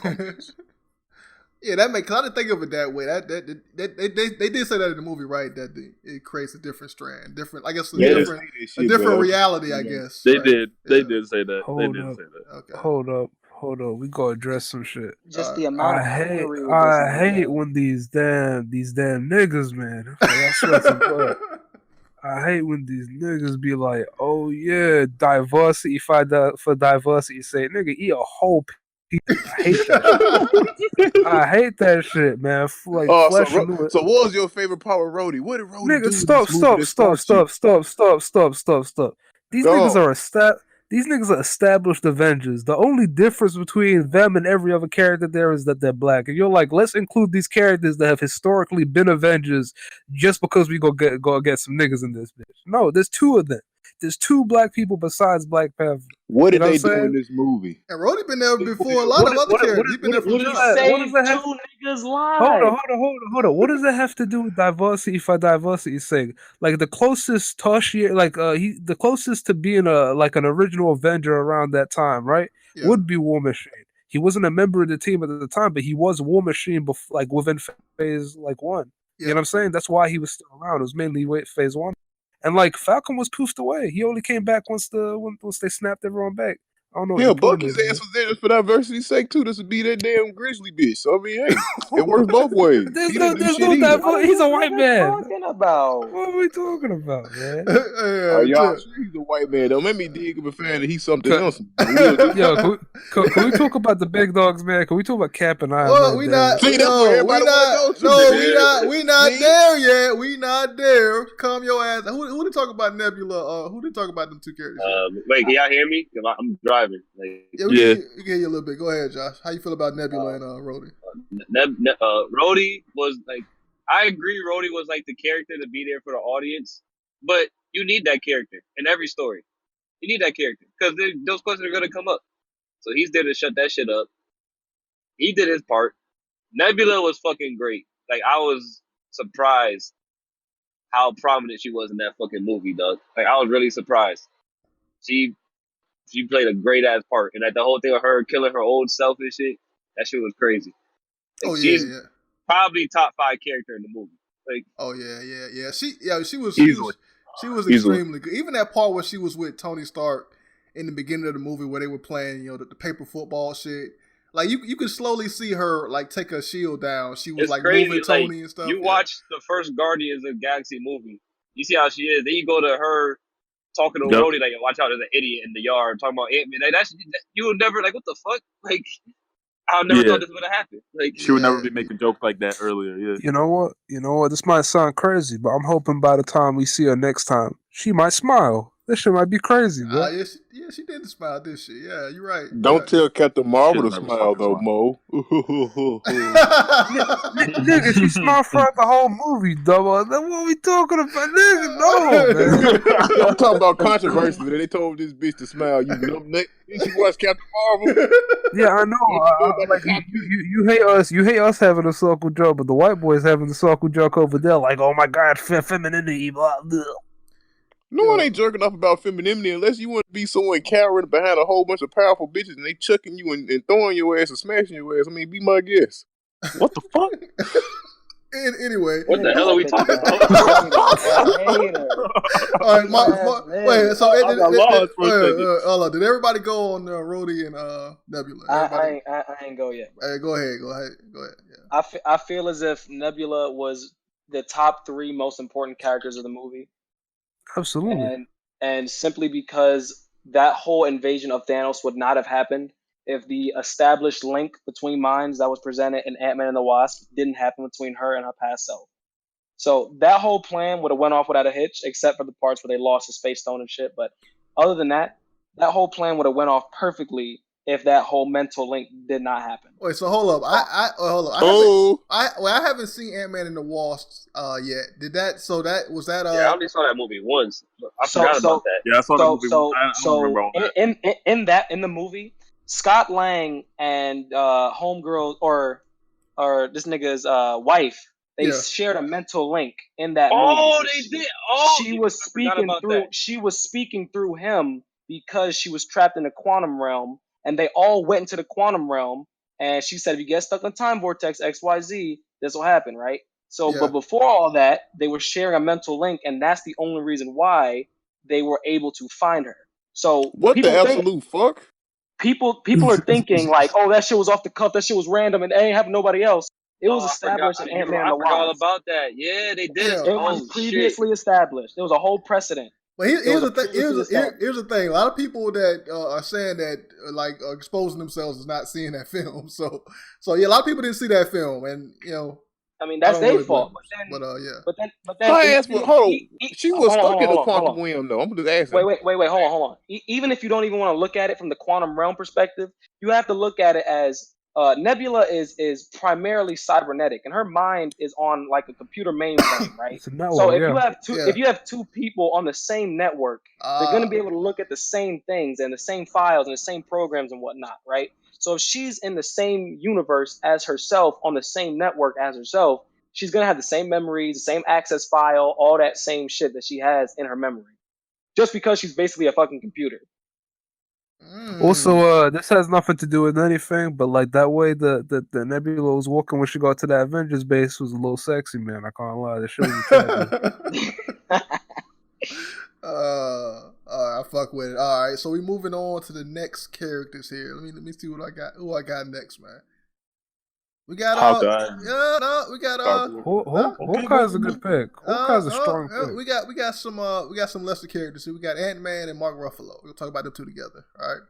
Ant-Man. That nigga. Ant-Man has saved the fucking day. Yes, sir. Ant-Man. It took the comic relief movie and made him probably the most important character in the entire movie. And the biggest movie of all time. Like I disagree. I think Iron Man was the biggest character in this damn movie. Yeah, he was. The Red is the MVP. Y'all playing? No, there is no time travel. In terms of changing things, after Thor chopped off his head, the movie's done. That's it. Hold on. It ain't no time travel like that. Red. Yes, the idiot sandwich introduced time travel. But who figured it out, Josh? Yeah, you're right. No. I'm saying, but without Ant-Man, they would have never thought of it. Nope. No. But with Ant-Man and no Tony Stark, he was like, "Yo, when I was there, only 5 hours passed." But with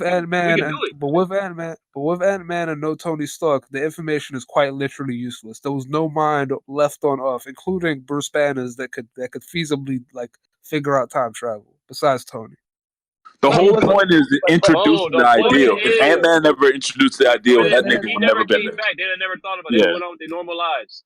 They would never have thought of it. Bro, it was over at that point, bro. That's true, but I find it hard to credit somebody with something that they didn't invent. They had access to it this whole time, and then they had one idea. Nobody had access to the PIM part. I'm not giving him credit as if he thought of it. I'm saying that character introduced it, which made him probably the most important character. I give you that. Well, yeah, let's let Josh finish off. All right, so that's how you continue. You got anything more to say about him, man? He introduced the most important thing in the movie. He was funny. He was funny as fuck. Like, you need that in the movie. Like, you can't have a sad movie 24/7. You need those characters like that. He was funny as fuck in that movie. It was Ant-Man and who? Hulk? Yeah, Mark Ruffalo. They didn't want to take a picture of that nigga? I like Professor Hulk. Okay. I like because the whole time he's trying to get rid of him. And in the last movie, when he wants the Hulk's like, "Nah, I ain't coming out." So he found his middle ground of both of them. I love that. I love that whole idea. Okay, I mean, that's all I gotta say about that. Any favorite scenes from any of these two that you want to highlight? Oh, for Ant-Man, when they first tested that time travel shit, he kept coming back as old or as a kid or as a baby. That shit was funny. That shit was funny. And then Hulk, he first got. I ain't gonna lie. I thought we was gonna see the transformation.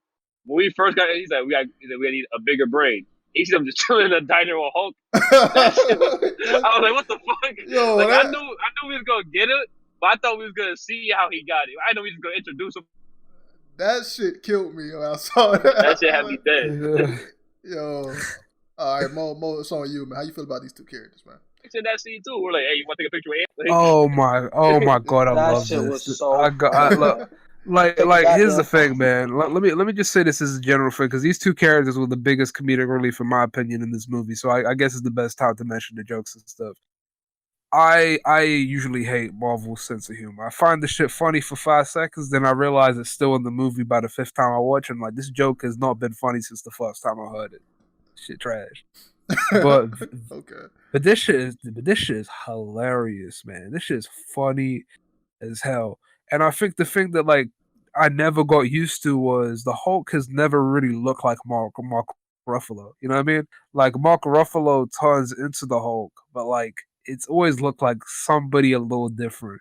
So when we get Professor Hulk and he looks like the actor we've been seeing this entire time and sounds like him, that shit was kind of weird and uncomfortable in the most hilarious way. Like the nigga would smile and you could see Mark Ruffalo's face and this green monster dude. And like I don't know, I have 2 scenes I'm gonna mention that I really like. The 2 scenes I really like is, one, I like the scene at the diner where the kids are trying to take the picture and stuff, and then like he's trying to convince them to get Ant-Man's like picture as well. Yeah. And he's like, nah. They're like, you want the Ant-Man? These kids are so awkward, and it's just the most awkward thing ever. And it feels like real life, and I loved it. That was amazing. And my other favorite scene is when they go back in time to like the time of the first Avengers movie, and then like Hulk is embarrassed. Professor Hulk is embarrassed to see how savage and like nasty he was back in the, like he's cringing and he's covering his face like, oh no, like, you know what I mean? I like that shit. Yeah, like now a lot. I'm gonna get to Epic. I think he's gonna point out what he disliked about that scene. Yeah, let's go ahead and go to Epic. You got anything else to say before Mo? Before I go to Epic. About which one? No, I was just gonna say I'm happy that to counteract the fact that we had no real Hulk in the Lost movie, we had a little too much Hulk, but I'm okay with it. Okay. Yeah, Epic, go ahead. How do you feel about Hulk and Ant-Man in this film? What's your favorite? Didn't like Humbo Hulk. I mean, like for real. He said he was in the Gamma Lab or whatever, trying to combine the two. It's like, all right, cool. So you should be able to snap and switch interchange between the two instead of just being stuck as yourself throughout the whole movie. It's like, didn't like that. But came to Mark Ruffalo, like everyone else said. I mean, he presented the idea of time travel, which was cool. The Rat is the real MVP. Let's see. Ant-Man is a real homosexual, dog. He on some Deadpool shit. Wow. We get This the nigga whole a fucking hater, dog. I'm just saying, bro. Hating-ass We get the nigga. whole that's Hating. America, bruh. If y'all want to have America's ass staring in y'all face, y'all just got to give thanks That shit to was Ant-Man funny, for that. dog. That shit was funny, bro. That shit is And funny. then when Man. he said "flick I me" swear and the way he to- had his butt looking, I swear to- come on, man. I That shit was swear. funny, dog. That don't I make swear no to God, fucking man. sense. Yo, you know what it is, man. I swear to God, like niggas like Epic make me hate my own people. Well, I mean, don't assume it's just black people that do this. Like a lot of people do this. Go ahead. What other The other scene was cool was when Scott went home and saw his daughter grown up. Who the hell? Wait, how old was his daughter? That's what I was trying to figure that out. How old is his fucking daughter in Ant-Man? Well, she in the looked- second Exactly. movie, she was like the second movie. She had to be like what, like 8. 10? Exactly. No, the something second like one, that. like The 10, second 11. Like, there's no way she's 18 Yeah. in this one. There's Yeah, no she's way. like 10, 11 in the second one. So that means I'll make her like what, 16, 17, which I think She look the 18, actor. nigga. I just think that the actor they got looked a little bit. I think the actor they got was like 20 Older? something. Yeah, Yeah. they need a Yeah. different actor. That's what. Yeah, because that kind of fucked up the time shit. Where I'm like, this bitch is like he could date his daughter. Like, what is this? Exactly. Hell, anyone of us Like, could date his what was damn daughter. Shit. She was like old as hell. Smashed the daughter, but yeah, when it came to, like I said, homosexual Hulk was garbage. He's supposed to be like one of the third or second like tier strongest Avengers. The Thing just ripping his arm to shreds and then tearing his clothes off or whatever on his arm. I'm like, that was really pointless. What else? I mean, Yeah, it that's happened. basically it. I don't know. It happened to Thanos, who was way stronger than the Hulk. So I mean, it made sense to me that He used it twice. Hulk used it once. Come on. I love the idea that by Ragnarok, Hulk was already at a stage where he was gradually becoming more and more intelligent. Yeah. And I like the idea of it. The intelligence wasn't necessarily that the Hulk was a sentient being that exists in Bruce Banner. It's more so just what Bruce Banner started to slowly bleed into Hulk, giving him enough intelligence to be able to communicate. So I'm guessing the idea is that Hulk managed to get to this point because he was already learning in Ragnarok, and over the course of the 5 years, like he caught up to the point where he was unified with the Bruce Banner consciousness, and that's so fire to me. I really like that idea. Oh yeah, I really like that shit was fire. He didn't do no work, dog. So it's like a baby actually growing up to be like really really intelligent through schooling and stuff. I think that's fire. All right, we can sit up here and jack our dicks about the Hulk progression all we want, but he didn't do shit in this movie. He didn't put in no damn work like Infinity He brought War. everybody back. What the fuck? Exactly, literally. That's not work, bro. Yeah, that's not work. Apparently, anyone can put this bitch on. Hold on. We didn't even talk about one strong enough to take it and not die. Like we didn't even talk. We didn't even talk about the most fire shit. We didn't even talk about the most fire shit with the whole thing they did with the ancient one on that rooftop. That shit was clean. That shit was lit. Oh, you No, bro. Especially with that, bro. When he was talking to the chosen one, or not chosen one, whatever the fuck that bitch name is, that showed that what's it called? Covered a whole plot hole because everybody was like, in Avengers, why the fuck wasn't the fucking mages and shit not helping the Avengers fight the shit? And it showed that they were just protecting the Sanctum, because if the Sanctum Sanctorum was destroyed, then it would throw all the other ones off balance. So it covered that shit. You know how fire that writing is? Where like he shows up and he says, "I need the stone because something's gonna happen someday." Blah blah blah. Stephen Strange, and she's like, "That isn't for another 5 years." And I'm like, "Damn, she clean." She I like this. The whole time. And that nigga said, "Why'd he give it up?" She was like, "Oh shit!" Like, I gotta get this to y'all. Some fucked up. That's future Doctor Strange working with her in the background, bruh. They know they know the past. Yeah. That shit's fire.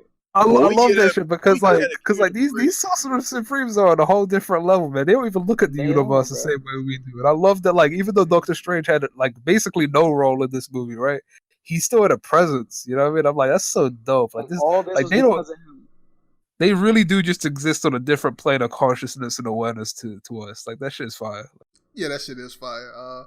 But yeah, I agree with mostly what everybody else was saying about those two characters, man. Like, I mean, I kind of disagree with Ant-Man. Yeah, he brought the thing to their attention, the quantum realm shit, but other than that, he was only there for like comedy, right? He didn't really do anything else. But like I said, a movie like this, you need comedy.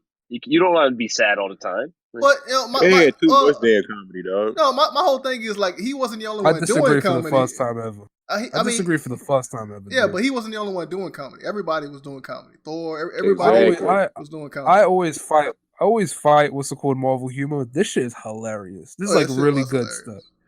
This shit is hilarious. But I did like his character. I mean, and he kind of showed an emotional side too, as far as like when they were making jokes about when Hulk was trying to put the PEM particles in the suit. He got kind of serious there. So he had his moments. He wasn't completely jokey. But I mean, Scarlet's first moment was serious. Like his whole, the first moment they showed him in the movie was one of the sad. Like that was the earliest sad moment for me. I felt miserable when I saw that shit. Like this nigga was going to a monument and pushing aside people that were going to mourn, and like he was looking for his daughter's name to see if she died or not, and he finds his own name, and then he like that whole shit was amazing, man. That shit was so good. Yeah, that was pretty good. I completely forgot about that scene, but yeah. So yeah, he had a couple scenes in there here and there. And that was a good scene. The Hulk, I enjoyed the Hulk too, man. Like Scott Lang, he had some comedy scenes, a lot of comedy, but he had some emotional scenes too. Like when they found out that Black Widow died, that was there. What else? What else did he have? the whole scene with the gauntlet and him snapping it. And I didn't mind that they didn't make him this OP character. They didn't make him stronger than what he was before. And I like that he was kind of disgusted about himself being that angry and crazy. Yeah, he's like Hulk is a dumbass character, man. Like he's a guy like it's kind of ridiculous, man. And I've always wished that they made Hulk. That's why people like Planet Hulk so much, because the regular Hulk is like stupid. And I didn't mind them making him weaker to give him more intelligence. Because I think that allowed them to give him more speaking roles. And I don't know, but I enjoyed those two characters. Anybody else didn't go on this? Did I go to Stone yet? Stone, did you talk on these two characters? Y'all already said like everything you need to say about these two characters. I really ain't got much to say about them. All right. Let's move on then. Let's move on. All right, who I got next? Let's talk about Thor and Captain Marvel. We gonna say the best for last. Captain Marvel. Can I go first? Look, she on the poster, so I had to put her in here. Go ahead. Yeah, go ahead. Captain Marvel was a weapon. She wasn't a character. She was a weapon. And they used her. The movie, she was a good character, but the movie used her right as not being there the whole time. Because if she's there the whole time, that solves 99% of their problems.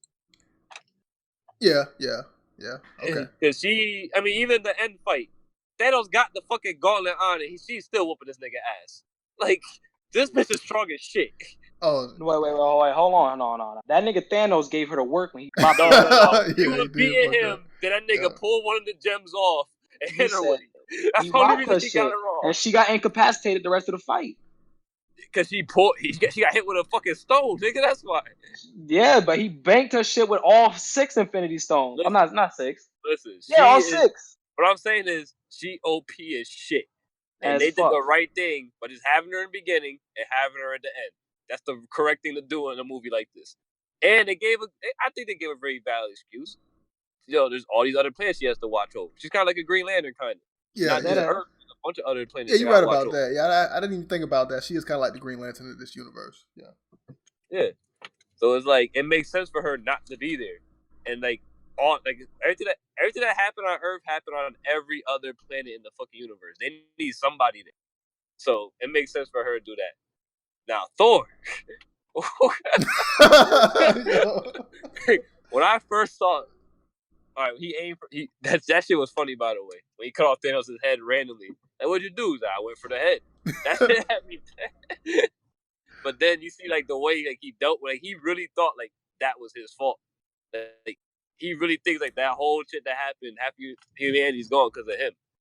And that's the way he grieved with it, which is real as fuck. That's how a lot of people grieve with shit. They just become lazy and fat and don't care about themselves no more. Exactly. I thought it was gonna be a one-off joke, but they kept that shit. Listen. That shit was bold, man. That's why I fuck with it. I thought it was a one-off joke, and when I saw they kept it throughout the whole movie, I loved it. I said I loved it. They did not just make it. They kept this shit. This is how he grieved with it, and I fucking loved it. And to show that he was still worthy and all that. And then when he went back into the past and saw his mom, Thor was a real ass human being in this movie. Yes, yeah, that's what he was, and I fucking loved it. Okay, that's what I'm talking about. That's why I fuck with that. All right. Who else? Let's go to Mo. Mo, how you feel about these two characters? Me. Yeah. I'll start with Captain Marvel. People aren't gonna like what I have to say. I'll start off with the good thing first. I think she did pretty good. I enjoyed Brie Larson in the role again. I think she was cool. I started nutting all over the place because they gave her like movie haircut, the comic book haircut where it's like shorter instead of it being long and stuff. Yeah, she don't look right with longer hair. I didn't like that long shit. Yeah, they gave her short hair and it was pretty cool. I was like, damn, that's the coolest hair. She got long hair originally in the comic book. What you talking about? No, she doesn't. Maybe she had the buzz cut. She has a buzz cut, but the original, she has a long hair. No, but like when I talk about the original, we're talking about like right now in the comics, her hair is fairly short. Like, it's very short actually. So I was like, the fact that they cut up to that, that's good. But I was gonna say, So I don't really understand what Marvel's doing with this character, and I don't mean it in the way that the people that typically say this shit mean it. Like, Yeah. I'll kind of give you a little breakdown as to why, man. People said one of the biggest complaints about Captain Marvel's own movie was that they did a bad job of establishing who the hell Captain Marvel even really is and pegging her down. Because the idea is that she's a pilot at one point. We don't get introduced to that character. We get introduced to her when she's lost her memories already, right?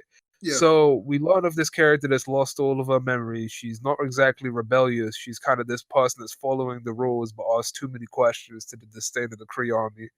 What ends up happening is that she ends up back on Earth and then she rediscovers herself. That means that character we thought we knew becomes this other character that she really is.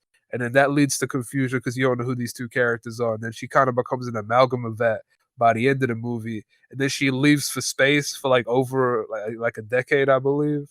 And it's like, so the person she was before she left was confusing. And then when she went to space, she became a different person. And then when she comes back, we don't get enough time to know who she's become after she's come back from space and saved all these alien species and shit. And then they hit us with a 5-year time skip, and then like she's a completely different character after that. So I'm like, who is Captain Marvel? You know what I mean? Like, yeah, I think like, what they filmed this film before her own like movie. Yeah, but you get what I mean when I say it's like kind of messy. I'm like, who is this character? Like, what do you care about? You see what I'm saying? Like, there was not very much Nick Fury in the movie, so it was never really a moment where she got the sort of emotional moment that all these other characters got with the people they care about. Yeah, so and I felt like there was a missed opportunity with that. They could have shown Nick Fury come back through one of the portals too. Yeah, but they didn't do it. Yeah. I have something I'll mention later on about something they could have done with the backstories that I thought would have been pretty cool, but it's not relevant right now. I'll go to 4. I thought 4 was pretty cool. I thought like 4's like emotional moment with his mother was amazing. I love that. Also, was pretty shocked they managed to get Natalie Portman to act out and finish her contract on one of these damn movies. Yeah, I was like, they brought her back.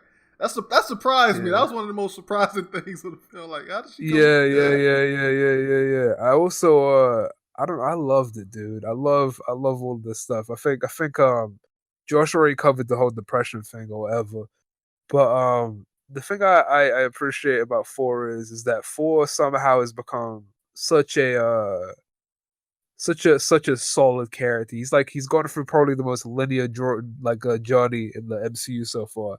From Ragnarok until now, they've been telling one story, and I think it's pretty amazing. You know what I mean? Yeah. I guess the only complaint I have about 4 is that it's kind of sad. Like, you know what I mean? Maybe it's fun in terms of like a fan or whatever, but like it's kind of sad. He's just entirely given up on Asgard as an idea. Like the ending of Ragnarok doesn't really mean shit anymore. The ending of Ragnarok was what? He said he said Asgard isn't a place, it's a people. Then half your people get wiped out. And then you have the other half, I'm assuming, they came back. You know what I mean? Yeah, so they came back, and I'm just kind of scratching my chest. So you don't want to be the king anymore? Like, and then I'm like, so what is what? You know what I mean? I'm like, you see what I'm like, so you're just gonna go to space and hang out with these niggas? Just I mean, the niggas. I mean, a lot can happen in 5 years, man. Like, it's interesting. No, but 5 years is nothing to an Asgardian god. That's true. Yeah, I mean, I didn't necessarily have a problem with that. I mean, he's trying to fix himself. Yeah, I know. So, like, because like the way I see it is that like in terms of like a character in that journey, no. Can I say? No. Can I say 2 things about Thor real quick? Yeah, go ahead. Yeah, but let me end this last bit. But as in terms of him being like a character on like a chessboard that they're trying to move around, I do like 4 being around the Guardians because I loved it in Infinity War. Yeah, that's a complete transformation from where we started. Yeah, that's one of my points. I can't wait to see the new Guardians movie. Oh yeah, it made me excited for the movies now. And Thor playing Fortnite is fucking hilarious. Yeah. Oh my god, Korg and Meek being around, I loved it. Korg and Meek. Yeah. All right, so AO cash grab. They did a whole event with I think Endgame like they did with Infinity War too. By the way, so it's Fortnite. Yeah, that was some product placement there. Truth, are you here? Like you popped in. Are you talking, nigga, or are you just chilling in the back? All right. Let's go to Stone. How you feel about these two characters? Thor. Like, I feel like, damn, y'all niggas been saying all the good points already. Like, yeah, Thor was first, nigga. My bad. I'm sorry. Thor was a complete character. He was the most human character out of any of them. That's basically it, man. Like the nigga, he wasn't. No, but the way that he dealt with grief. Tony Stark was the most human character out of all of them. Piggybacking off what Stone just said, and ironic, they turned the only god into the most human character. Yeah. That's absolutely crazy. Hold on. You gotta be a very optimistic person to think Tony is like the most human character. I feel like most Tony Stark was the most human character. Most humans, the whole appeal of like Tony for me up until this point has been, this dude is like the shit, man. Like I never really liked Iron Man that much, but like at this point, that nigga fire. No, yeah, I'm gonna save that for later. That nigga is amazing. Like, but who else were we talking about? It was Thor and who? Thor and I forgot. Thor and the Captain Carol Danvers. She wasn't really much in the movie, so there's not much to say about it. I'm glad that they didn't put her as a central character because it's just, I was thinking it's more of an Avengers movie. So yeah, I mean, the original Avengers, the ending the saga with the original Avengers. She came at the end of the MCU. So she's not really a focal point of the Avengers. So it wouldn't make sense for her to be there. She's not even a member of the Avengers. Yeah, she's not. Yeah, she's not even a Avenger. And the way the story's set up, it looks like she's not gonna be. She's gonna be in space doing her own thing. Yep. And that's what Mo was talking about, as well, like why he confused about the whole thing. Like he don't know. Yeah. And I kind of like that they didn't put her as an Avenger in this film because I know Kevin Feige. Who is Carol Danvers then? Who like I don't get it, man. I don't understand her character. Like I want to. Like no, but here's the thing. Like I don't mean it in terms of like she doesn't have one. There's a difference between not having a character and not understanding a character. Yeah. She's had like 6 of them. I just want to know which one she is right now. You know what I mean? I understand. I just want to know. Yeah, I mean, it took them a while to get like Thor right and some other characters right. So I mean, it takes some time, and she was kind of crowbarred in here. Like honestly, no. I'm not even gonna say that. She was well used. She showed up when she should have showed up. She was great in terms of. Well, not in this film. Not in this film. I mean, just like in the universe as a whole. Like. Oh, okay. Not in the film. All right. Yeah. Okay. But yeah. And I fuck with that. They didn't highlight her because like most of it, we don't really know who the fuck she is. So it would have hurt the film had she been the focal point. So I'm kind of glad that they did what they did with her and kind of put her in the background. That makes sense to me. Who else? Marseille, did you talk on these two characters? I mean, it was Thor and Captain Marvel, right? Yeah. I mean, so Captain Marvel, she was a weapon, like Josh said. So when they were getting fired down upon by Thanos' ship, his Q ship, not Q ship, what the fuck it's called? And when they were all getting blasted, I'm like, damn, where the fuck is Captain Marvel? She's gonna show up to destroy this big ass ship. Where's she at?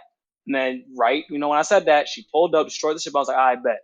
So now that we have that out the way, now she's gonna pull up on Thanos. She's gonna fight Thanos, right? She pulled up on Thanos, was bopping with this nigga when he had all 6 Infinity Stones.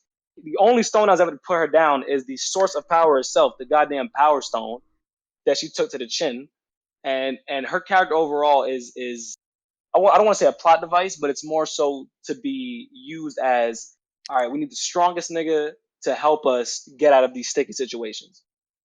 And Thor, I feel like Thor wasn't the most human character. He had a lot of human moments, but I do give it to Tony Stark.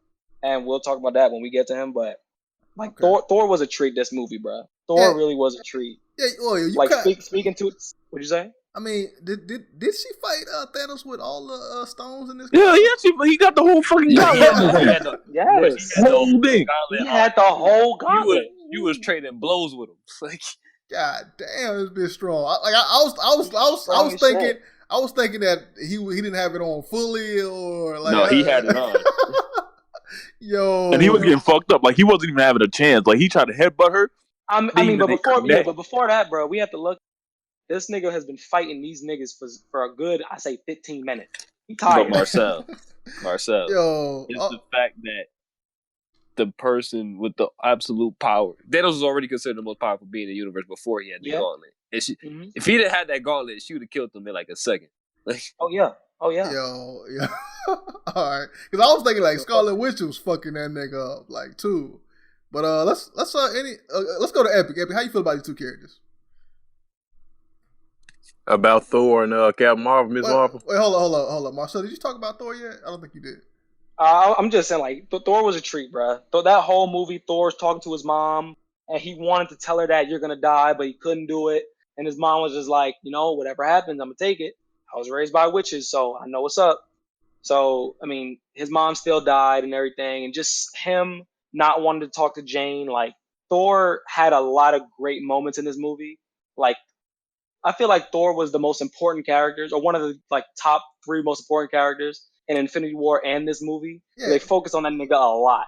Yo, I like that. The acting was subtle too, because you can see the tragedy, right? You can see the hurt in him. Yeah, but he didn't really he didn't go over the top with it. Like he didn't show too much. He didn't show the tears or anything like everybody else. But like I like that. Go ahead, Epi. How do you feel about these two characters, Thor and Captain Marvel? Let's see, Captain Marvel. They had her seriously. She didn't have to do a whole bunch of jokes and all that kind of shit. I dug that. She came in. She did what her purpose was. I like how someone said she was almost like the Green Lantern of the universe, or whatever. That was dope. So, yeah, I mean, she's a solid ass character. She kept on saying how strong she was, but we all know in the comics that like dead ass Hulk could take a damn hit to her, lay down, and just relax and shit. But MCU wise, she did her damn purpose. She did her dues. That was up. Thor was kind of He was to me because, I mean, think about it. No one really watched his first 2 movies. You might have watched the first, but the second one you fell asleep on. No one really knew his mom that because I showed him that shit. But no, he right about his first 2 movies. They were kind of trash. It took a third one, and it took a talking rock creature to make this guy even that fucking nigga palatable. Korg is hilarious. That's what I said. They had to take a talking rock creature, which is Taika Waititi or whatever y'all call that dude, to make this motherfucker palatable. So that's saying something. So him being palatable now and then gaining weight, they did that to slow him down. But at the same time, he still had like the same fighting prowess. Because I mean, he was fat, he didn't slow down or whatever. That's just me. I noticed that. Him going and getting a hammer, that was dope. But at the same time, it's like, yo, so you went to the past to get that shit. So when you needed it in the past, did he die in that strand of the future, or he returned it. He returned it. All right, so let me guess. When they time traveled, they went to the past, and then they went to the future. They had, I don't know how many times to use this shit in the future, but when they went back to the past with Steve Rogers, you're overthinking it. You're overthinking it. So, well, at the end of the movie, he returned all the Infinity Stones to the exact point in time where they took them. So it's like they were never gone in the first place. So but how did he just throw it in the air like Captain Planet? They just scattered across the universe. Like, what the fuck did he do? He put them back where they were. It's like they were never gone. You're not missing something if you're not looking for it. If Thor's not summoning his hammer at the exact moment that he needs it, the nigga's not going to know it's gone. There's been multiple scenes where Thor has not had his hammer within like hundreds of feet of him, but the second he puts his hand out, it's going to come to him. So it doesn't have to be in his vision to know where the fuck his hammer is. Okay, I'll give you the hammer. I'll give you the hammer point. Wait, did he not see Red Skull? Did he not see this motherfucker? He probably did, and just say, "Hey, there's a Soul Stone." Like, so they had to have a spaceship. So, and another part when they had to do the Morag shit. So with Morag, they was on Morag, and they had to get the ship from Morag to go to the damn Soul Stone. You overthinking it, bro. You overthinking it, bro. Yo, for smart people, because y'all cry and say this is the best. But you acting like the nigga doesn't have multiple Pym particles that go back in different points in time. You acting like he doesn't have the space stone to teleport in different places of the universe. That is true. He probably took the space stone last. You act like the nigga didn't have the strongest things in the universe at his disposal. Okay, so it took a 3-hour movie for us to assume a whole bunch of shit, but I'm gonna go ahead and finish my Thor synopsis. Thor, like I said, he was a bitch when you really didn't need him to be one, but he did come through when you needed him to. So I mean, hey, it is what it is. I can't do it, bro. This nigga trip. Yo. All right. It's crazy. I bet money Epic gonna think that Joker movie 10 out of 10, man. Watch. that joke movie gonna be fired, y'all. All right. Let's move on, man. Let's talk about the emotional centerpieces of the movie here. Let's talk about Black Widow and Hawkeye. Yeah. They were two of the strongest characters. When they were fighting. Those two characters were really strong. I really dug them. I think they did a good job setting up Hawkeye with the first scene. You know, I think the transition from Hawkeye to Ronin was really cool. It kind of felt weird, man. It felt like I was watching my Japanese animes when the subtitles started going on the screen. You know what I mean? I was like, damn, he really committed to this Japanese thing right here. Oh, and, yeah, they did do that, yeah. As soon as he was feeling dark and edgy, somebody said, "Go watch that Death Note," and he decided from that day forth he become a samurai. That shit was crazy, man. I like that shit. Yeah. I think his arc was consistently serious, and seeing him have that moment with his daughter in the beginning where he's teaching her how to use the bow and arrow just like he does.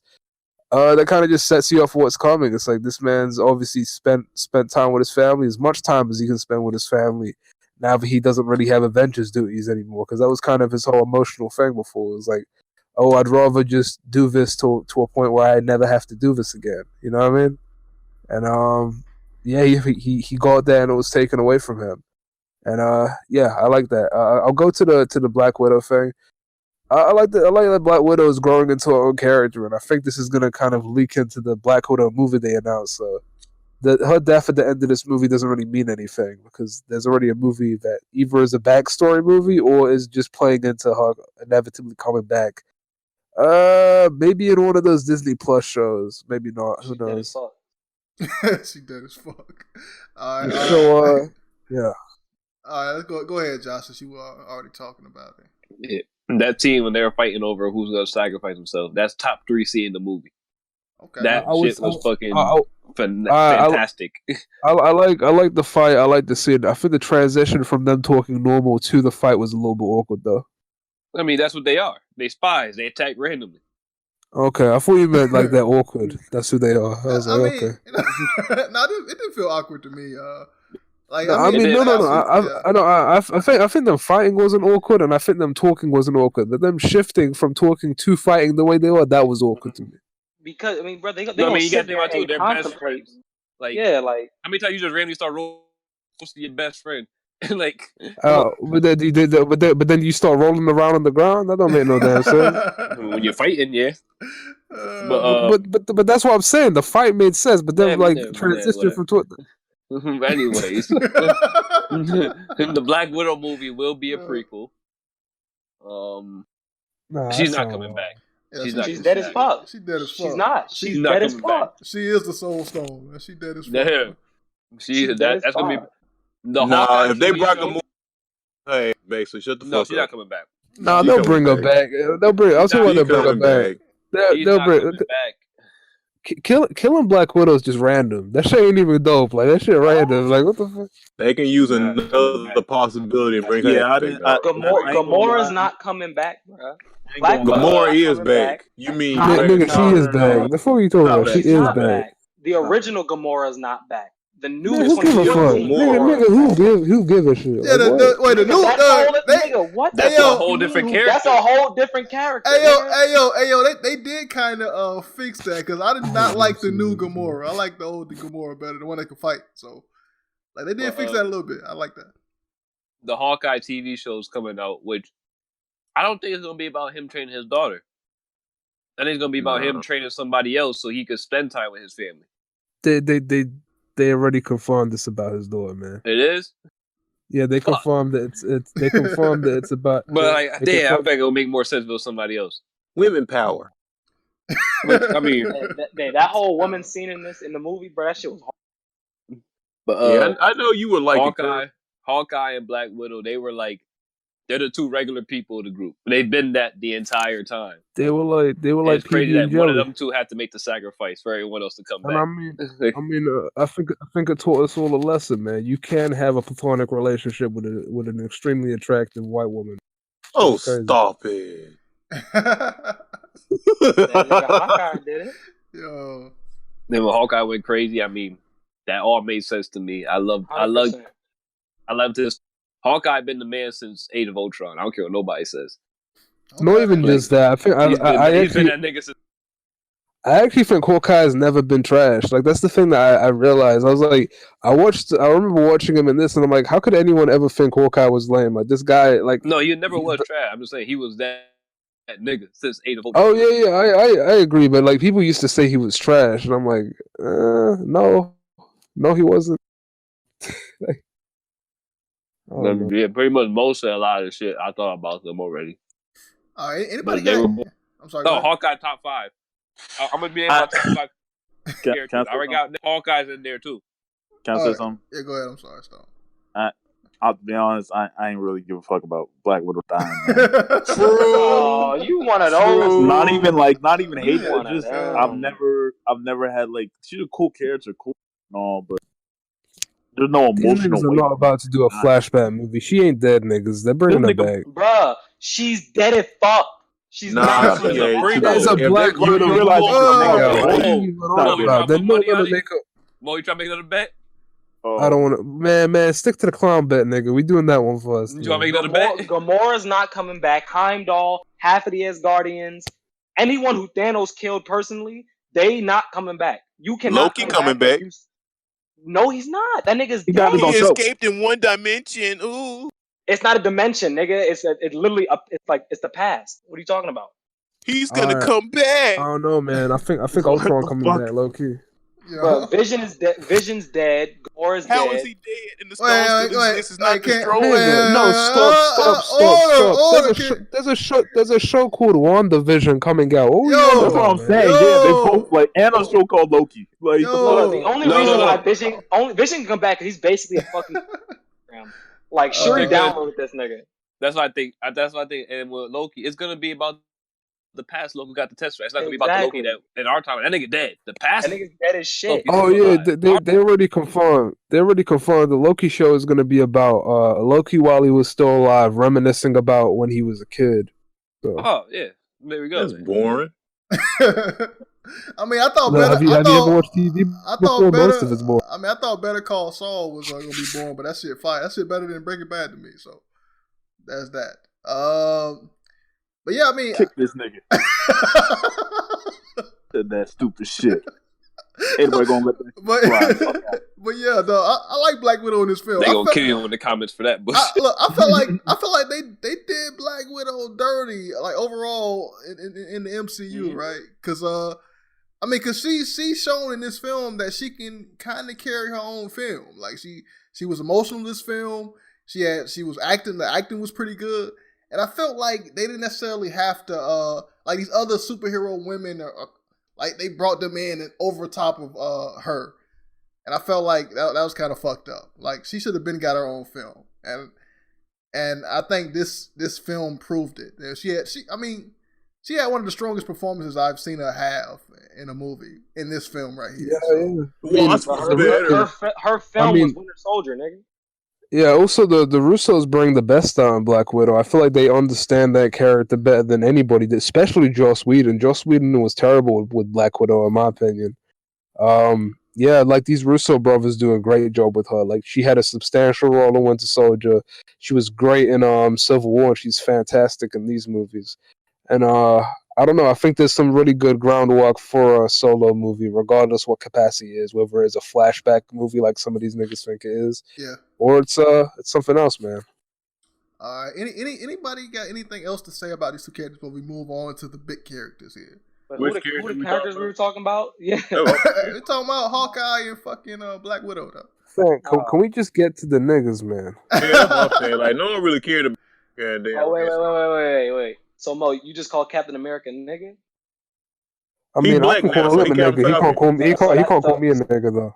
He can't call me a nigga. Yes, the fuck he can. If he saved your life, he's calling. Oh no, wait. You said Captain America. You mean Captain Falcon now, right? No. I mean Steve Rogers. Oh no! I know what you meant. I mean, you said Captain America. I'm talking about Captain America. If Steve Rogers came up to you, saved your life from Thanos, you're gonna be like, "All right, bet." He's gonna be like, "All right, nigga, you good?" I'm gonna say 1, thank you for saving me. 2, I am good. 3, don't call me a nigga. No, you're not. You're gonna be like, yeah. You're gonna be like, yeah, I'm good. Thank you. You gonna run? No. I'm being dead ass right now. If Captain America called me a nigga, I'd say don't call me a nigga. Like that's not even a joke. If he did, I'll call him a cracker right back. Like, I don't give yo, order. What's Hey, yo, can we get to like Stone? It's on you first, since you didn't get a chance to go first from the other characters. Go ahead. We still talking about Cap? Aren't we still talking? Wait, No, we're talking about Captain America. Yeah, Captain America, Iron Man. We're talking about those two now. Go ahead. How you feel about Captain America, the MVP, man, the best character in the whole the whole low key, movie, I think Iron Man is, man. Ooh. Fuck out of here, nigga. Yo, Stone, continue, man. Finish your point. Niggas keep cutting you off. Go ahead. That was a whole podcast, man. Anyway, Tony. I think Tony kind of was a bitch in the beginning. Nigga got his whole family set up. 5 years later, had his whole family set up. Didn't give a fuck about the rest of the universe. He was like, but that's Tony's character in himself. He's selfish. Even when he went back to the past, they kind of played with that idea. How his pops was like, I just hope it's not a boy because my worst trait is that I end up putting my self-interest over the best of the humanity, which Tony did in the beginning of the film, putting his own his whole he didn't give a fuck about the rest of the world. Not that he didn't give a fuck, but he was just like, I'm done trying because I already got my whole family set up and shit like that, and we already lost once. I don't want to try it again. But yeah, Tony learned the best out of all of them with the ultimate sacrifice of putting him the Infinity Gauntlet on and just killing himself, dog, and taking that sacrifice and putting the greater good of the world over himself. So it came full circle just because we recognize Tony in all the films. I think that's been like a key character trait in all the films, that his own self-interest. Yo, I mean, that's kind of beautiful though to think about it. He's always sacrificed himself when it really mattered. Like the little stuff in between, he didn't. Tony, because in the first Avengers, he did the same shit. So that was one time.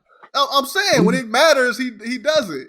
When he's pushed on it. Hold up. And even in what's it called, in Civil War, he do it. Like he was like, hey, we need to put this in place because I don't think that we need some regulations for it. Basically, he was trying to put, like, even though it might be misguided in somebody's mind, like he was trying to put the self-interest of the world. That's because he fucked up the world in the first place. And he was trying to take responsibility for it. And you got to think about it. He did it. He fucked up by trying to save the world. But remember that first scene he had when he first met Cap? I wanted to put a suit around the world. And you said we'll lose together. And we fucking lost. Like, I love that. That shit was great. Yeah, I was gonna say also. I think a big thing is that, like, it's really hard to empathize with Iron Man sometimes, knowing the place that he comes from, because like. You watch a movie like Winter Soldier and you realize Cap is not just on edge, he's on super edge, knowing that like he comes from a place where not only has he always been fighting the bully, he realizes he's been walking for the bully and the bully is all around you. You know what I'm saying? And kind of that realization has him on edge. But then Iron Man or Tony, he has this sort of not necessarily a blind faith, but a blinder faith than Cap when it comes to larger entities like a shield or all of this stuff. And mostly because he is that. Like, Stark Industries is that larger institution. He is the 1%. He is the person with all the money and resources that nobody really wants to trust. You know what I mean? And I think that's kind of a thing that gets in the way of a lot of people jiving with Iron Man. All right, so Stone, did you talk about Captain America yet? No, I don't think you did. Go ahead. No, I don't think I did. Captain America, I think his story ended perfectly. His story ended the best. Like he finally fulfilled. He earned his retirement plan, dog. Basically, he went through all this trials and tribulations. He never gave up. That was the biggest thing about Captain America. Remember when he was going against his old self and be like, "Oh, I can do this all day." He's like, "Yeah, I know, nigga, I know." It was basically like that the whole film. Like he never, at any chance that he got to save the whole universe or to save the whole world, he had to try it again, because that's just how Cap is, man. And he proved himself to be worthy at the end. Yeah, that shit is incredible that they were able to do that with him. And if you compare that to something like anime characters like fucking Black Clover or like Naruto, like those characters get annoying, but with Cap it's not annoying, because he doesn't have that stupid I believe it. Like he don't do all that. Like he does it in a subtle way. Like he's always motivated. Like he's never not motivated to do things, but it's not annoying. It's annoying to maybe Iron Man, but it's not annoying to Yeah. anybody else. Yeah, that nigga don't fuck with it. We talking about Cap? Yeah, we talking about Yeah. Captain Iron Man. Dog. Captain America MVP. He is the Yup. MVP of that movie. Yup. I don't care what nobody says. 100%. I disagree. Stole I the disagree. show. He stole this I fucking show. I disagree on so many levels, and Cap is my favorite character in this time He universe. stole the show. Mo, there's no, bro, Mo. I mean, When let that me nigga went into that let me talk When about that this. nigga said Hail Oh, Hydra, the Hell Hydra I moment? lost No, my Yo, fucking that was That elevator scene. yo. Hold on, dog. I thought they were That gonna nigga redo learned, it. Yo, that's I what thought that. they were gonna redo the same elevator scene. The one that was an Easter egg, wasn't it? Yeah, when he did that. Yeah. Boy, that shit Yeah, was let funny. me- And let Mo, me- you should let love me- that scene because that's a direct let me- representation of the damn recent Captain America comic book. Right? No, You should love that dude, it is. I get that. Look, hold on. Let's talk about this for 1 second. This is not about me disliking anything that happened with Cap. I'm saying Iron Man's role in this movie is way more substantial than Cap's is. Cap takes a way more passive role than Tony's does. And ultimately, Cap is makes less of a difference than Tony does in this movie. True. You see what I'm saying? You're right. Yeah. Like, yeah, no, he's right. Yeah. I'm right about all those things, and here's the thing, like, I don't want you niggas talking to me this way. You know what I mean? I don't mean this is like a personal thing. I mean, you niggas don't get to talk to me this way because I've said this entire time. I've said Cap is the protagonist of this universe. I've said he's my favorite character in this universe. The Captain America movies are the best ones. You know, Josh knows, man. I have no reason to say this shit unless I actually feel this way about it. This movie, anyway, he's the MVP for me.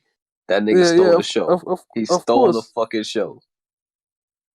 Look, the best thing Iron Man did in this movie was snap his fingers. When that nigga, first of all, that elevator. That's stupid as hell, Marcel. Stop. That elevator scene. Wait, what other moment? Let's ignore Marcel.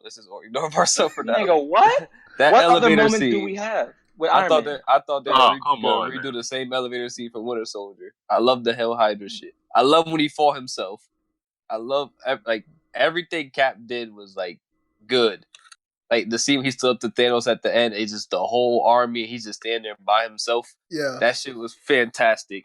And the scene where I literally said, "Oh shit!" in the movie theater when that nigga had Thor's hammer. I was like, "What the fuck?" Oh shit! And then he called out. And then when they all was there, I bust on myself at that. I was like, yo, this shit. And then when we were all there, he finally said, "Avengers Assemble." Oh my god! No, just the fight between Thor, Captain America, and that shit was fire.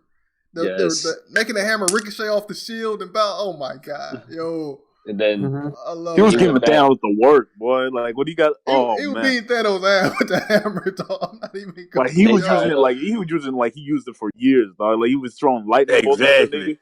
I was like, how, dog? How? He's Captain America. Captain America, he a trained soldier, man. Look, it worked for Batman. I am Batman. Bitch, it worked for Captain America. He the Batman in this universe. Hold up. It took Thor 2 and 3 whole fucking movies to discover about his thunder shit when Cap just had it with the fucking hammer. That came with the hammer. What? Mm-hmm. So Thor can generate his thunder without the hammer now. Yeah. Because this shit makes no fucking sense. So that means Cap can do this shit now. Thor can never bring out the thunder until he had the hammer. And then after the hammer got destroyed, that's when he was able to do it. Yeah, that was a whole part of. Wasn't that a whole plot point in Ragnarok about that shit? Like, when did they or the other movie, the first one? I don't know. What? Like, when did they bring that plot point up that he couldn't use? Was it like one of the movies that they used that to highlight the whole movie? Wasn't that like Ragnarok when the hammer broke and shit? Yeah. Okay. They said, well, Thor before Ragnarok, Thor could never use his lightning unless he had the hammer. That came with the hammer, and then he realized he had the power in him the whole time afterward. So Cap has the power in the whole time. The power came with the hammer.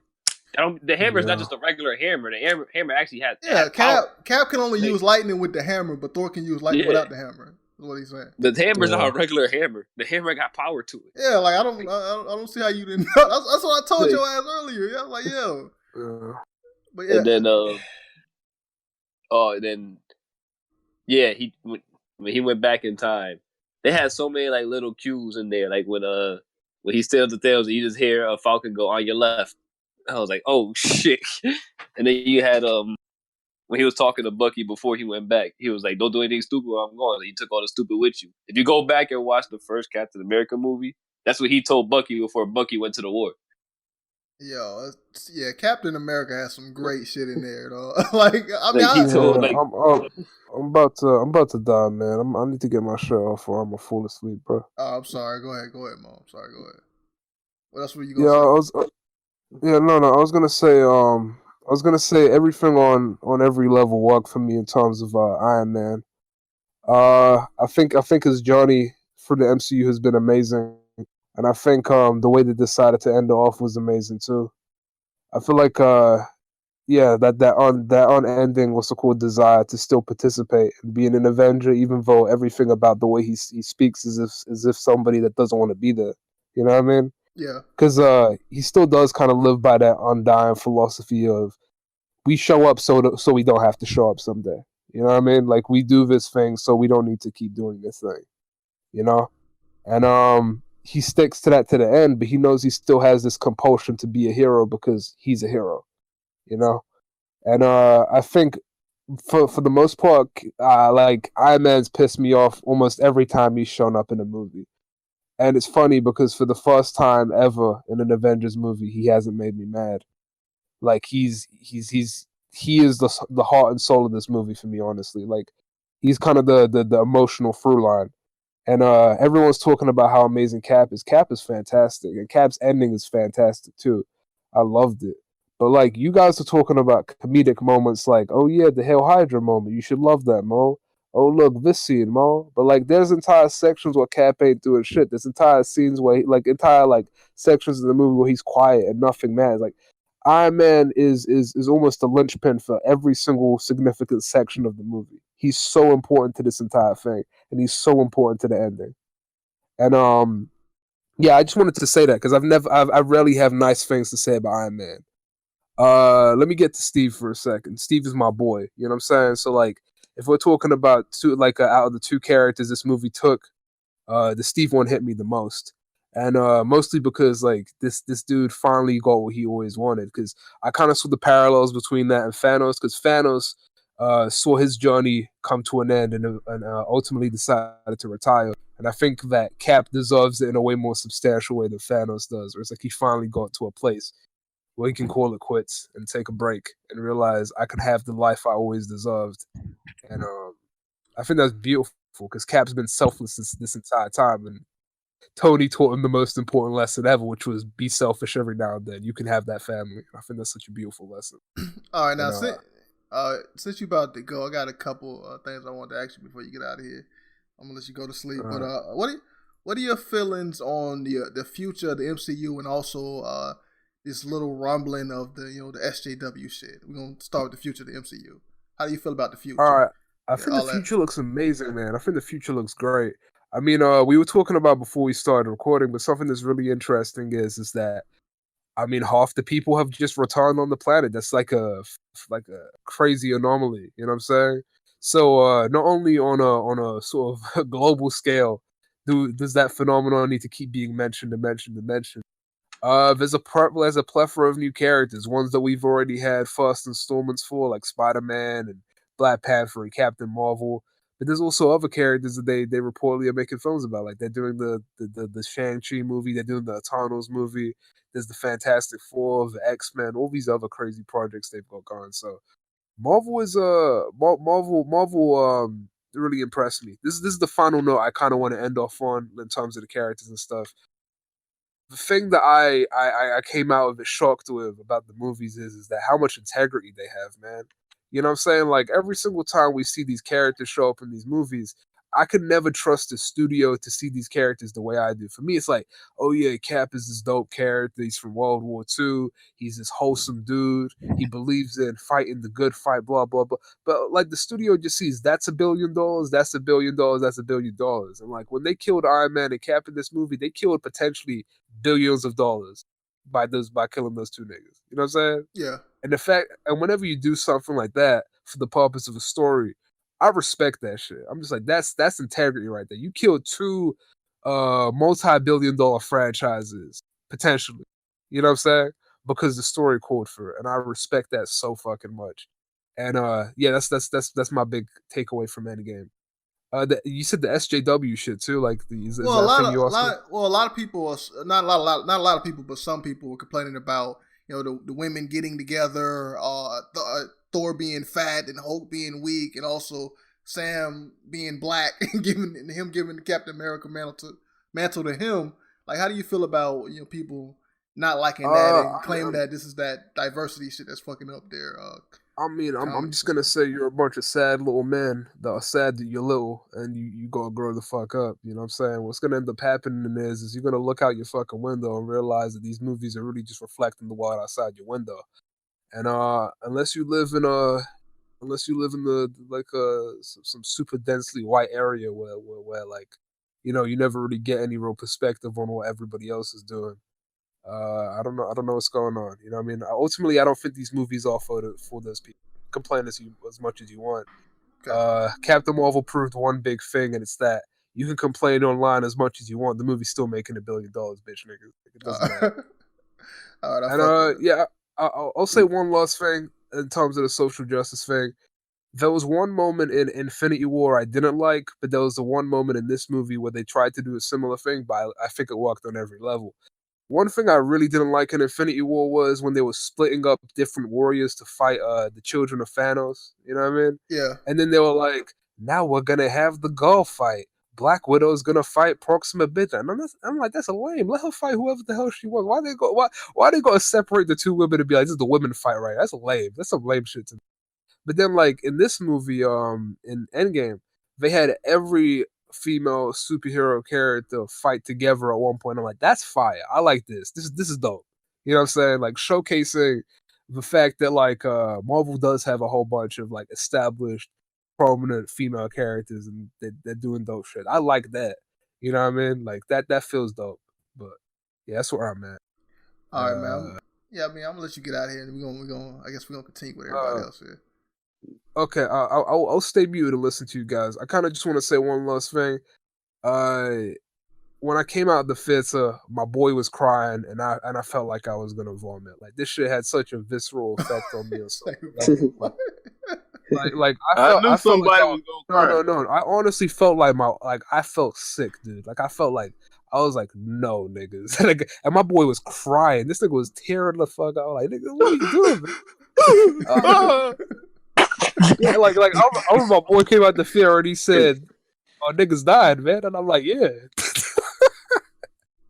Like, hey, I do got like it might be a plot hole. I don't know, man. One is like I gotta figure this out though. Like, yeah, I mean, we gonna talk about all those plot holes at the end. I'm just letting Mo. Damn, nigga, can I finish the point?